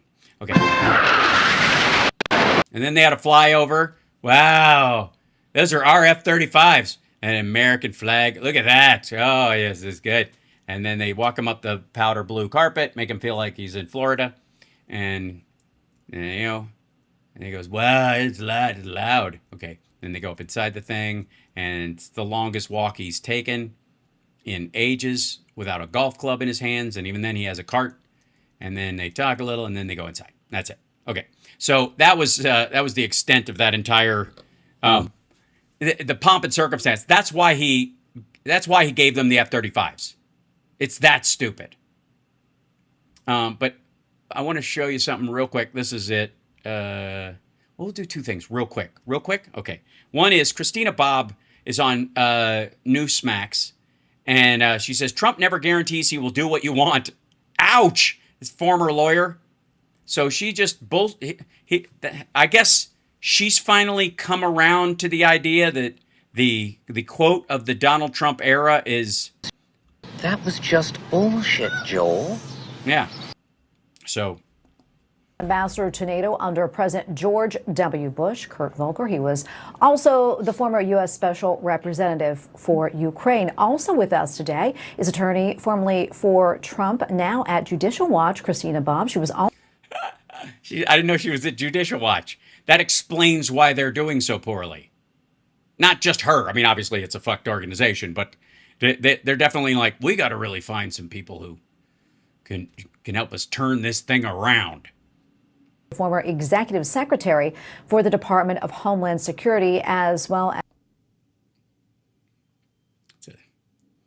And it sounds like a title that Trump gave her just to have her around the White House a lot. As a judge advocate in the United States Marine Corps. Welcome to you both. Great to see you guys.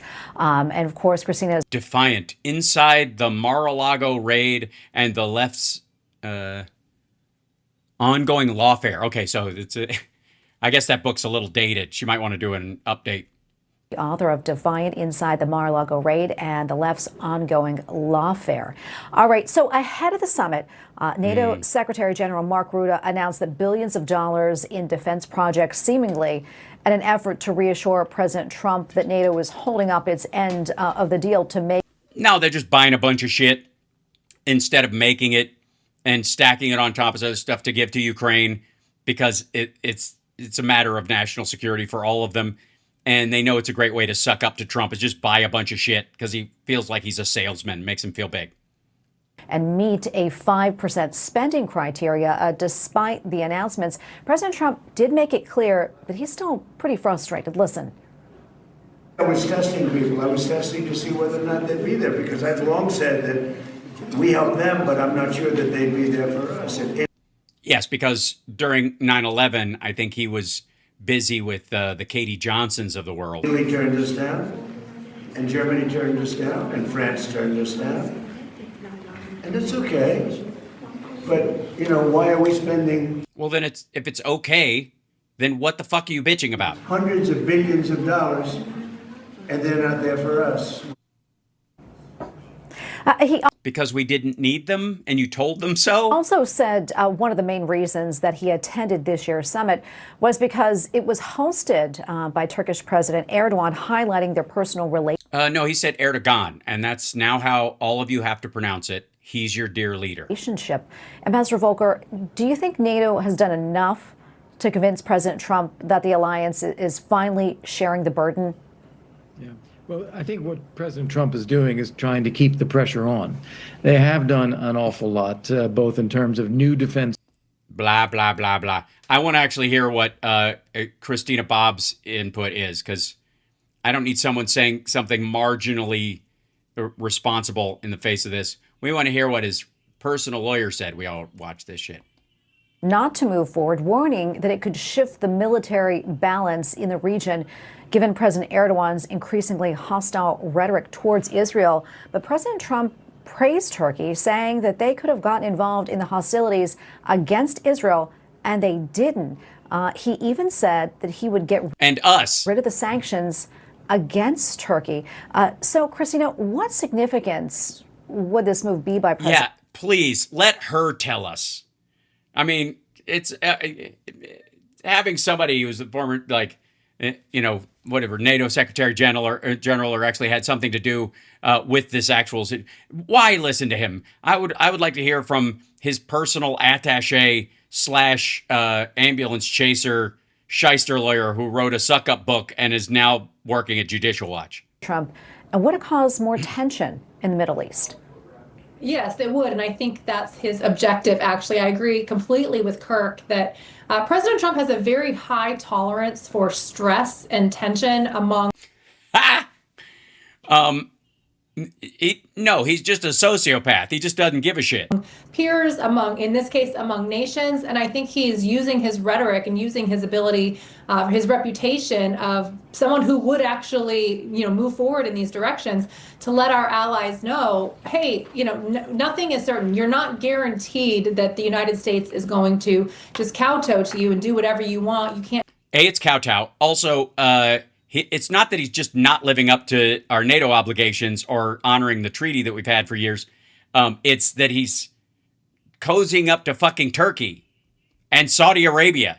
Just take from the who, again, his last call before going to war with Iran was with MBS. It wasn't with Netanyahu. As much as Netanyahu wants this, and that's absolutely true, and he's a prick and an awful person, Trump didn't do it. He had 7 phone calls from Netanyahu trying to start up the Iran war again. It was MBS that gave him the go-ahead. States and not repay it, we'll look elsewhere. Now, do I think he's actually going to do anything to harm our allies? No, of course not. And I don't. Okay, keep telling yourself that. Okay, so that was the other thing. Gibberish. The other thing is there is never before seen footage of the alleged Charlie Kirk shooter Tyler Robinson was played in court today. And so I'm curious to see it, some of it with you, just to see if we have some Candace Owens clips coming up that might get a little tense. Let's see. Utah, well, let me pull this up. So Rule 4.2, Rule 12 of what is in that. The court differentiates this exhibit from the exhibits from yesterday, namely Exhibit 7, Exhibit 8. Part of it was their this is raw footage, and some of the stuff they had from the police body cams, they had cut the relevant parts and erased irrelevant parts, like the cop walking up to the site and all that kind of stuff, and just kept the parts that they were going to use. And the defense said, hey, no, we want all the footage so we can see if it all lines up, which is how it should be. The defense should be asking these kinds of questions. And let me tell you something. The more guilty someone is, and the more you want them punished for doing something awful, the more rigorous a defense you want, because you never want them to be able to, be released later because they were denied a proper defense or they had options open to them that they did not take advantage of. Never shit on the defense attorney of a murder suspect, because everybody deserves it and our judicial system is the way it is because it is special and it is important that everybody gets representation. But especially if someone is awful and you never want them to see the light of day again, you want to make sure that they don't get, there's no technicalities where they were denied a proper defense and they're able to walk free. And again, this goes to Chink and fucking Anna's bullshit about they bought Dylan Roof Burger King. Of course they fucking did. He was a suspect. He wasn't convicted yet. If they denied him food and then interrogated them, his lawyer would have said, throw out everything he said, his confession, throw it out, because he was, they denied him food and he's got low blood sugar. He just got worn out. They starved him. He said things he didn't believe. That's how murderers go free. I don't understand how people get upset about this shit. I really don't. You want people, to have proper defense because that's the proper way to have a judicial system. But you also want people who are guilty to not have some easy out later on because somebody hit them with a fucking phone book. No, Agent Hall? I do, yes. Okay. Do you recognize what's displayed on your monitor? Yes, it's footage from the university that was provided to us, particularly of the parking structure. Okay. Does it the parking structure. I did not expect this fellow. The parking structure. Peter Thiel funds TYT. Citation needed. I'm going to need information on that, Cynthia. It was, I think it wasn't a Geffen that gave them their first 25 million, and Google that gives them a slice of the internet, allows them to have a section of YouTube and artificially boost their views. The State's Exhibit 12.4. It does, yes. So I'm going to go ahead and I'm going to have this video run. And then if you don't mind, as it's running, I'm probably going to be asking you some questions. And so this video has no audio, is that right? No, there's no audio on the cameras. Okay. No, there's no audio on the camera. And if you need me, I've got drawings of it. And if while it's playing, I'll be in the drawing room playing on the grand piano. Okay. Let's go ahead and start the video. Your Honor, it's just not up on the screen yet. Maybe Let's go ahead and put it on all screens. And may be published to the screens. And just want to make sure it's on your screen, Agent. All right. By the way, we have to send out a special, I don't know, some thoughts and prayers to Jimmy Dore, who's very upset that this video is being shown, that it's not some massive conspiracy, that it's just some murderous dickhead who shot Charlie Kirk and who's on trial for it, and there's actually evidence to show. Somebody asked, what does my shirt say? Does it say, hold on. Where is it? Does it say... I'm your huckleberry. No, it says, say when. Hold on. I got to step over here. Say when. So, here we go.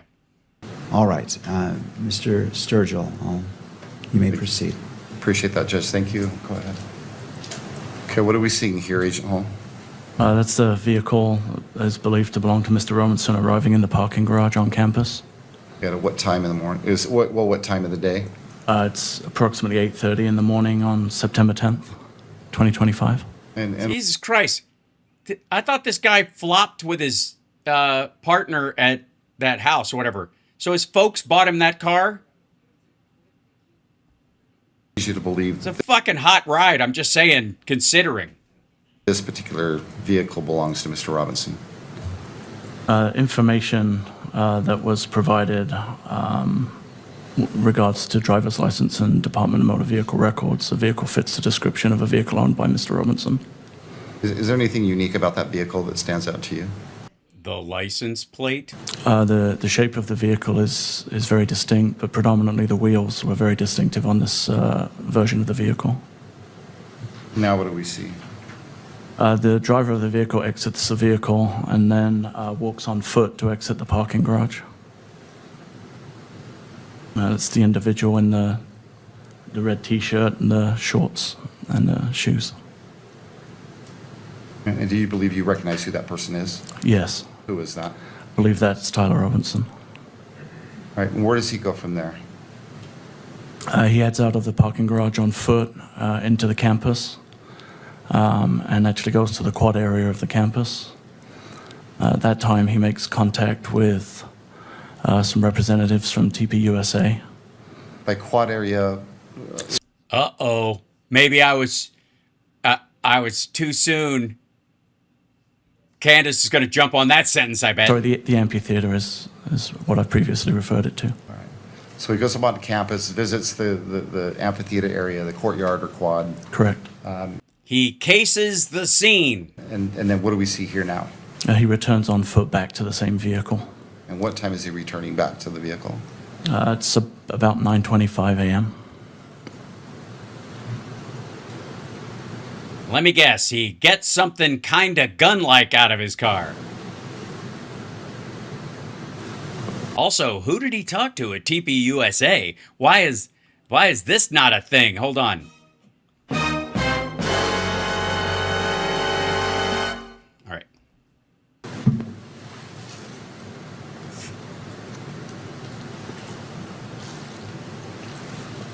I just feel like the Jaws theme should be playing. Also, can I just refresh everybody that I am completely against political violence and assassination, full stop. I'm not even a fan of using the term fighter when it comes to politics. So this is a bunch of shit and fuck this guy. I would rather argue with a living person than have some psychotic dickhead shoot somebody over what they say. Forget it.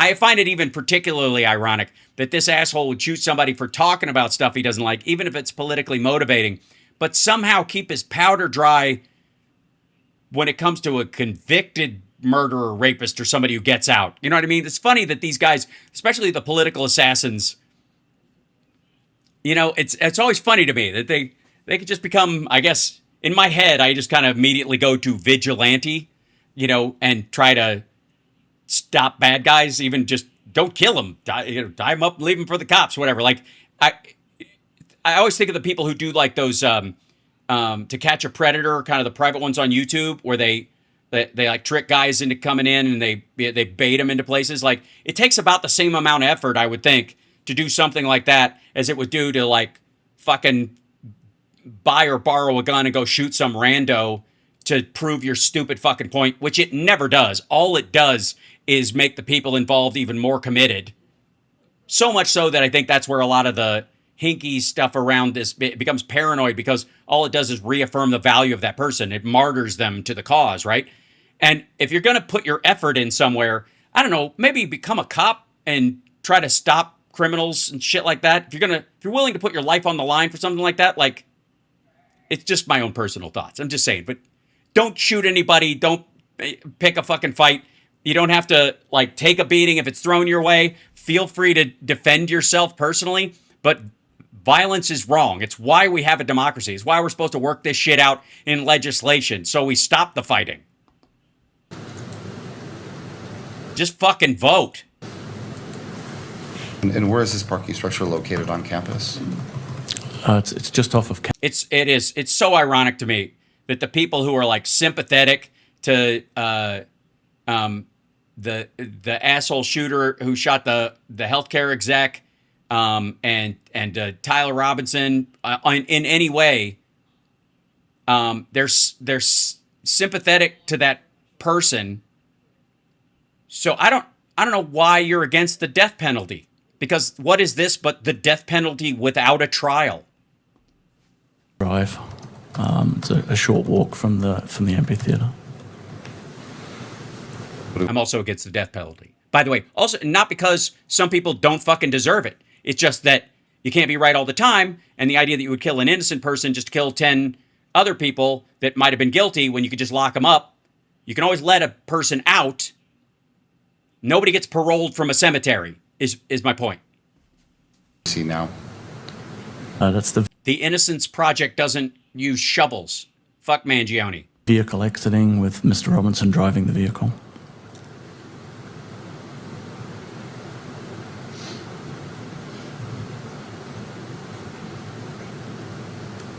Okay. So he went there, cased the place, and then... Now what do we see?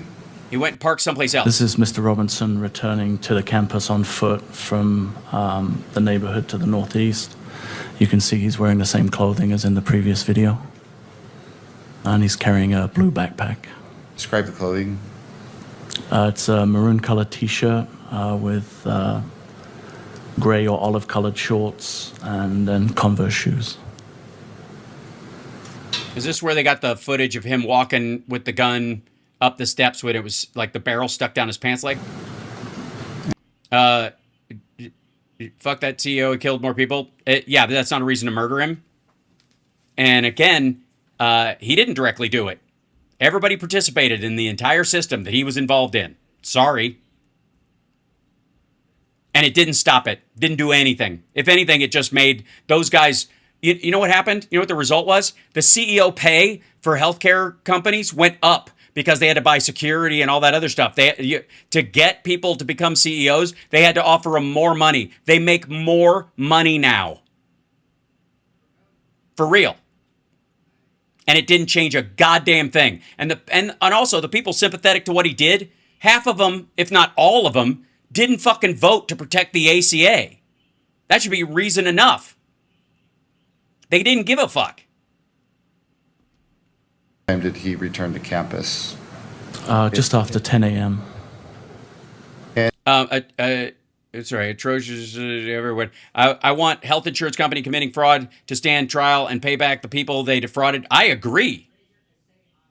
You don't support the death penalty, so you don't agree with what Mangione did. That's exactly my point. Doesn't mean you're siding with the company. As a matter of fact, you want our system to work, not just randos murdered, so that, by the way, healthcare CEOs can make $500,000 more on average a year from now till forever. Because that's what happened. Mangione killed one dude and gave all the other guys like him a raise. A fucking raise. Does he leave the parking structure eventually? He does, yes. Okay. And during this visit, do you know where he goes after he leaves the parking structure? Yes, we were able to track his movements on campus. He went to Chick-fil-A in the Sorensen building and purchased some food. He went to Chick-fil-A. That might by itself take away his furry card. Sat and ate the food. Then did he read the Bible verse that was on the wrapper? I'm sorry. Where did he purchase the food from? Chick-fil-A in the Sorensen Center. And where is that in relation to the amphitheater or the courtyard? You can smell it. It's kind of on the northeast side of the amphitheater. It would be on the upper back edge of the amphitheater, furthest away from where the tent was that Mr. Kirk was in.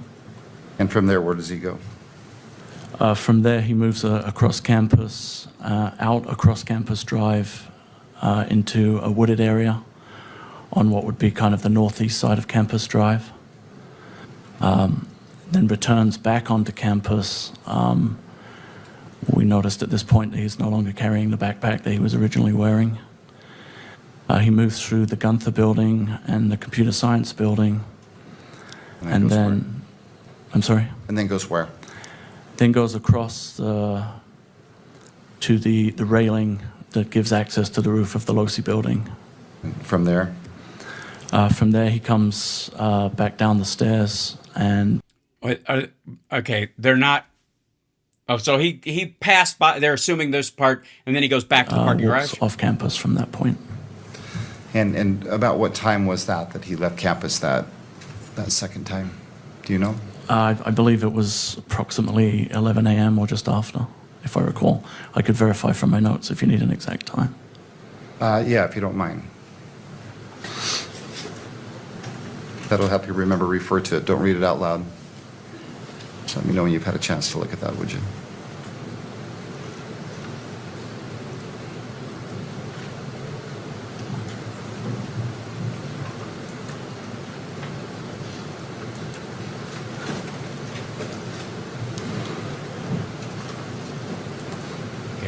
Sorry, we've seen... I don't know if it was just prior to a structure at this institute. I think it was adjacent to the LDS Institute. Okay. Okay, there. Play the rest of the footage. Okay, this is him. This is when he changed clothes. This is allegedly when he had the gun barrel in his pants leg. Well, let me ask you this. You believe this is Mr. Robinson returning to campus? I do, yes. Okay. And why do you believe it's Mr. Robinson?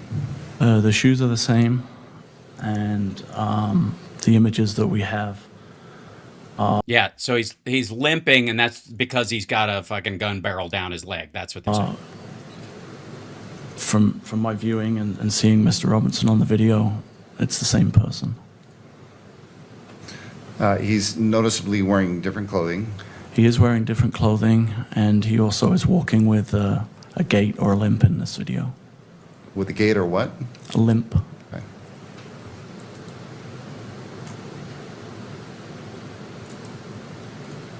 So I think this is where the still image that we saw early on came from, this stairwell, right? Now what do we see? So this is Mr. Robinson coming up the stairs of the parking structure. Again, he seems to be having issues walking.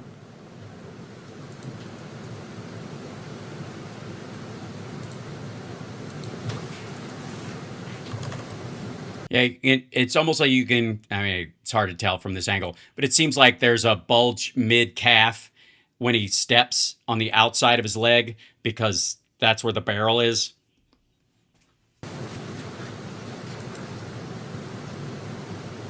And again, were you able to track Mr. Robinson when he leaves this parking structure? Yes, we were able to. Okay.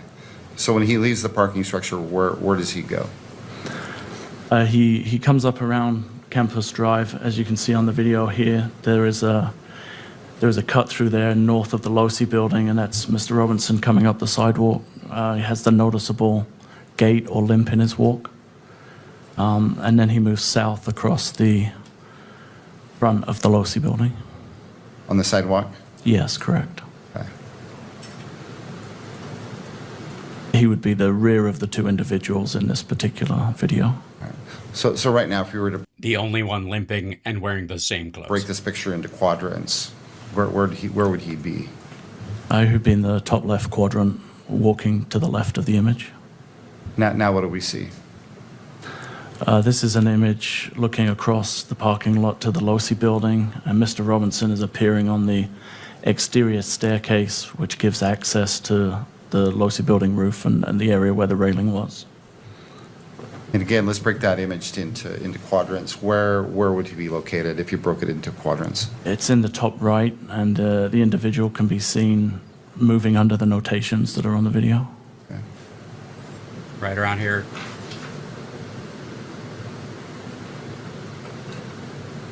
And what time is this? It's just afternoon, about 12:15 On what day? on It's December. really, oh yeah, there he is. That's what they're Sorry, saying. December. This September him- 10th, 2025. This is supposedly, I guess this would be him hopping that little fence area. There was that little boxed area. What just happened, or what did we just see happen? The individual actually kind of rolls over the railing onto the roof of the Losi building. All right. Go ahead, sir. And again, in the top left corner, the individual is now seen running across the rooftop of the Losi building to what would be the southwest corner of the building, crouching down and then crawling to the corner of the building.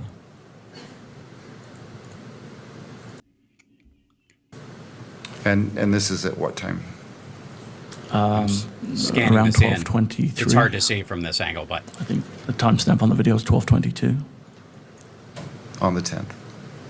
On September 10th, yes, 2025. So we're clear. This So is he's the roof around of here the somewhere? Losi building. Correct. Can you still see that individual? Yes, you can, laying prone. I want to say that, is that him there or there? I don't know. It's hard to tell. We'll assume it's like here because he was near the edge. That's the thing, right? Well, at this point, he had taken the gun out. Was the idea he rolled over the thing and then he took the barrel of the You gun believe out? this to and be put Mr. Robinson? He put it together I'm and sorry? then he You ran. believe this to be Mr. Robinson? I do, yes. And how long is he out there on the edge of the building? Just until the reported shot was fired at 12:23 and 28.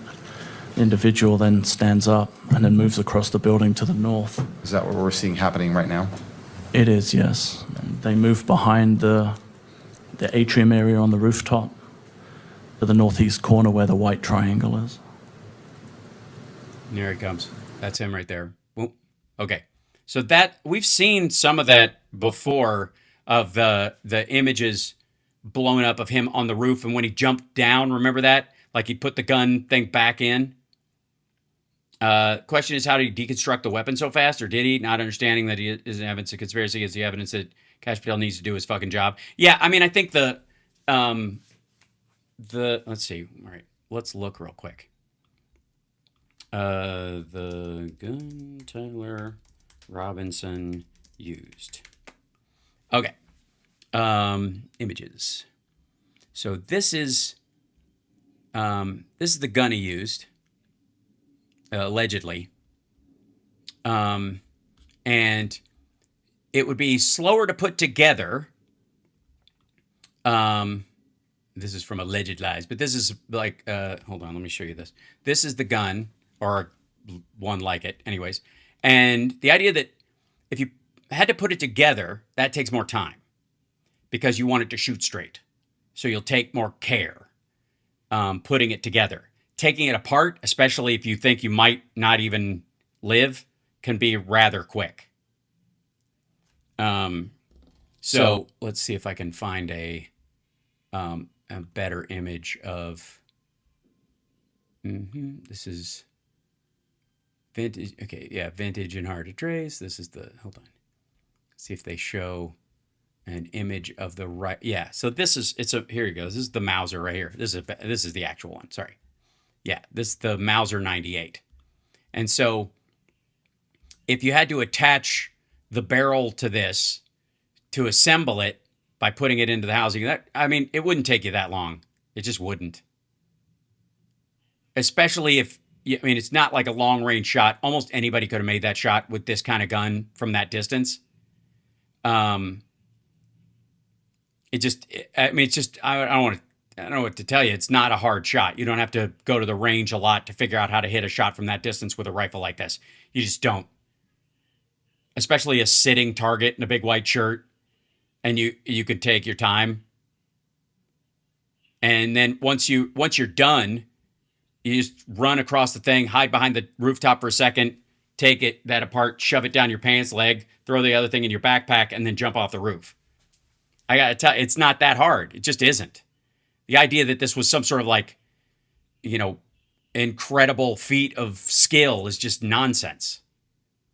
You can learn how to shoot with that thing at the fucking JCs. Yeah, you wouldn't even need a scope. You could do you could just use the built-in sights. Honestly. And he had several shots. He just managed to, hit him in the neck. He just managed to hit him, and that's all it takes.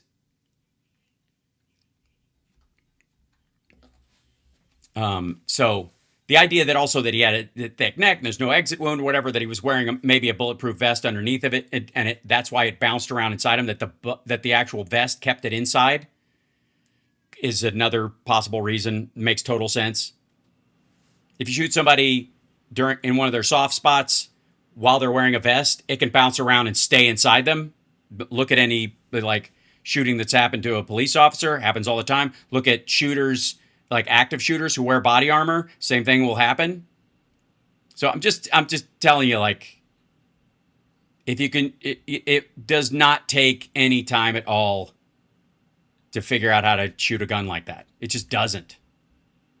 And that's probably the weirdest part of the conspiracy theory to me, is that they're like, how did a guy like that? And okay, first of all, his parents are maggots. He grew up around that the same way fucking Thomas Crooks did. And also, it just does not take that much effort to shoot a gun like that. It just doesn't. They did an autopsy. It should be able to tell us if the bullets bounced around. Agreed. And more than likely, they'll explain why there's no exit wound from that. But more than likely, that's what I would go with.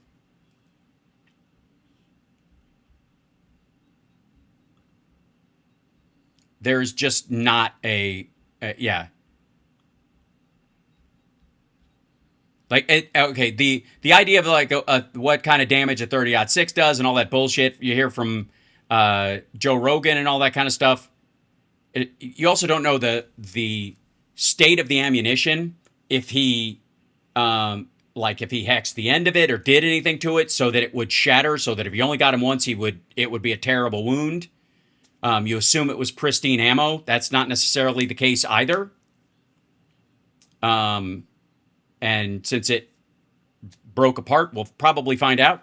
But the point is that all the folks who are like, none of this lines up. You're like, okay, a lot of it lines up.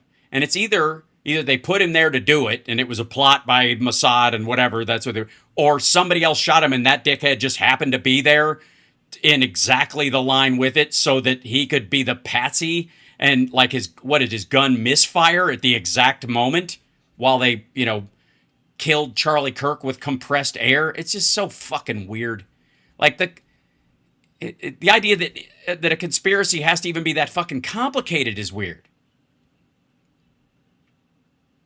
It's enough that some dickhead just decided to kill him. The problem is that how valued he was by the right, and a lot of the the mixed up messaging coming from the right about everything from Israel and the Iran bombing and the Epstein files and all that kind of stuff, and the back and forth creates all these angles by which people could say, okay, somebody who didn't like that took him out. But the reality is, it makes total sense that an asshole like Tyler Robinson would shoot somebody like Charlie Kirk. It's sad. It's fucking gross. But it's a reality. He's Oswald's magic bullet. Oswald had several. And also, again, go look up how a bullet travels through a body.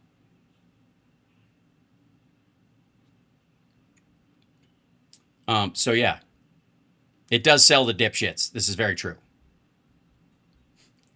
What TV show was I on? Were you mean? Were you on? Several. And now I do this as a wonderful hobby. But that's actually got value. Anyway, so I'll let you guys go. I know I went over, and I appreciate you going through that piece, but it's interesting to me, how much fixation there has been on the right about this stuff. In the same way that Benny Johnson is doing this, there's a conspiracy about fucking Mitch McConnell's case, instead of a really old senator who's all the circle around him wants to maintain power as long as possible. And if he's not fucking dead, he might wake up, or he might be partially there, and they might squeeze one more vote out of him or some shit. So they're just doing their job. Like, it doesn't have to be any bigger than that. It's Occam's rubber mallet. Will Phil be on tomorrow? Yes, I believe so. And that's a good question. Do we have confirmation? I think so. I hope so. He is safe and okay, though, temporarily. I mean, that's the thing. He's right in it. Bless his heart. And then he'll be, on with us on Saturday. He wasn't able to on Saturday, but definitely this Saturday, he'll be back with us. Anyway, so much love to you guys.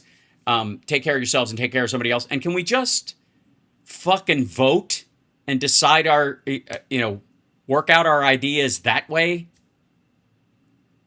Phil will be on tomorrow. Yeah, the major is campaigning. Excellent. So, so Philip Bittner will be joining us for hour 2, and we got obviously a ton to talk about. Certainly there'll be more to talk about, God help us, with Trump at the NATO convention. Or the summit. I don't know that they're summiting anything. I think it's just, it's a gathering. I'm calling it a convention. Some people call it a convention. Other people call it a do-wah-diddy. I don't know if the kidney will make it to the show.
A very special place in the heart.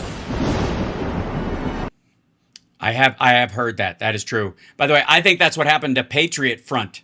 By the way, is it weird to everybody that Patriot Front is spelled Frunt? It makes so much sense now.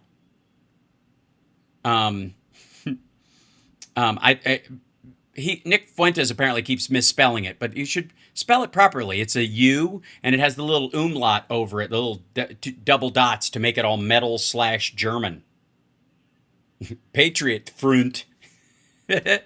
So, anyways, sorry, Patriot Front, that everybody thinks you're a bunch of feds, even when Kash Patel is running things, maybe even more.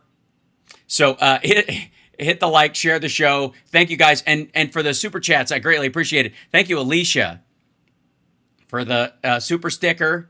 Thank you, Catherine. Please, a break and show the kitties. Oh, wait, okay. And Surrender Monkey, so you can buy an England flag for the World Cup. Very nice. Very nice. Thank you. Cheers. It's a good idea. Thanks, Al. Pineapple's my work safe word. Oh, I see. Gotcha. Okay, yes. I'll keep that. Hold on. Yeah, give me a second. Maybe talk amongst yourselves. I'm going to take out my headphones because they always beep at me, and I don't need them for the rest of the show. And hold on. I'll hang out for a second, and I'll go see if I can scrounge up a cat because you deserve one.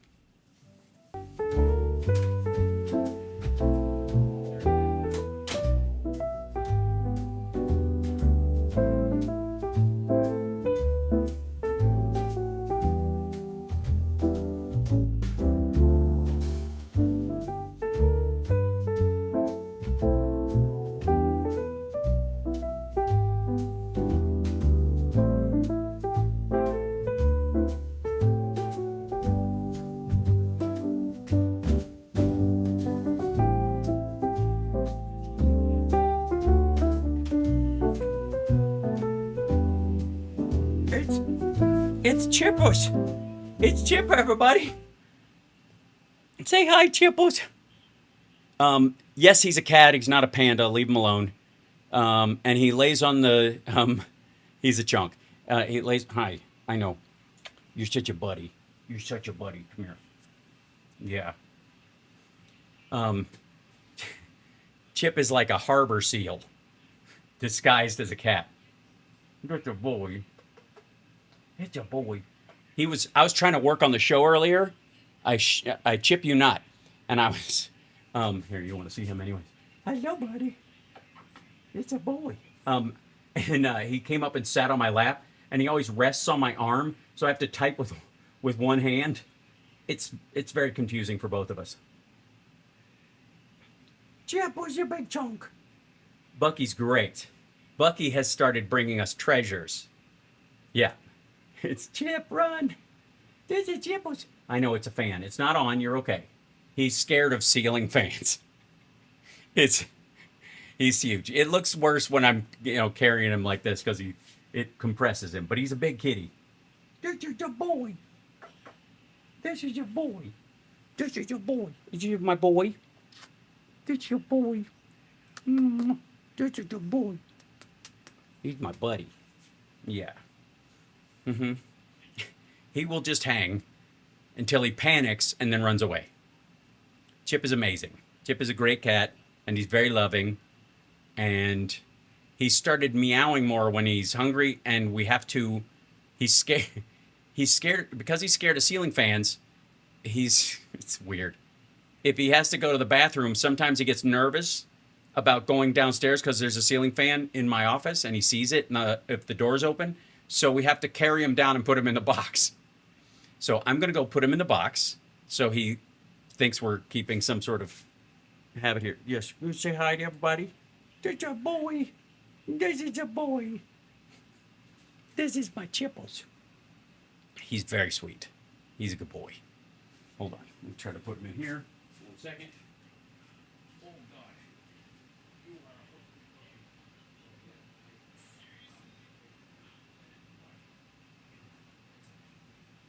Watch out for Chip. He might walk by you. Okay. So now I got cat hair all over me. All right. Where is... somebody took my roller. What the hell? What the hell? What the hell? Sorry, ladies. No only Hal tonight, where I roll myself. And he's also a shedder. And it's short white fur. So it's everywhere. It's everywhere. All right. So that said, I'm going to turn this up a little bit so I can see what's going on. And I will see you guys tomorrow morning for the House Barks Mornings Mega Worldwide. And then, of course, the chunk. Thank you, Pam, for the super chunk. Appreciate it. And then JD Christie with the chip tip. I like chip tip. That's amazing. We should have that as a thing. That's brilliant. Make me pimp out my cats. The super sticker, hand Zuga fist bump. Thank you so much for you guys. And Patreons, thanks for watching at Patreon. That's amazing that we can do that now too. You have your own little private viewing party. Aren't you fancy? And to the maggots that joined us tonight, I'm sorry that your favorite president is a pedophile. And I'm sorry that when you have a Plattner problem, you just have to keep the person and we can kick them to the curb. It's interesting how we do that. I think we even overcorrect sometimes, Al Franken. But better to do that than to have somebody with, a bunch of 302s about him assaulting a 13-year-old getting reelected. Yeah, that's your guy. And just own it. Just own it. Just say, you know what? That's the kind of guy you want. And you were always dreaming your whole life that Epstein's wingman would be your president. Because that's what you got. All right, I'm going to let you guys go. Enjoy Perforated Mind, and I will see you tomorrow morning. Hit the like, share the show, all that stuff.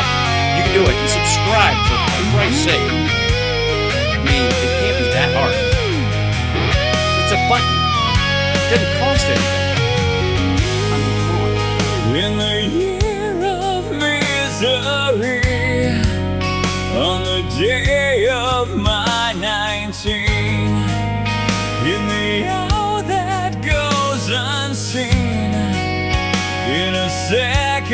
comes the thing.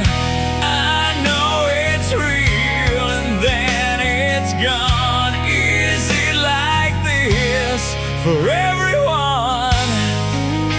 In the space between I do, in a heartbeat it slips through, between a crystal and the floor, a wave and the shore, a perfect word that I can't say, but I keep trying anyway. In broken time, a dream sublime, in my perforated mind, a war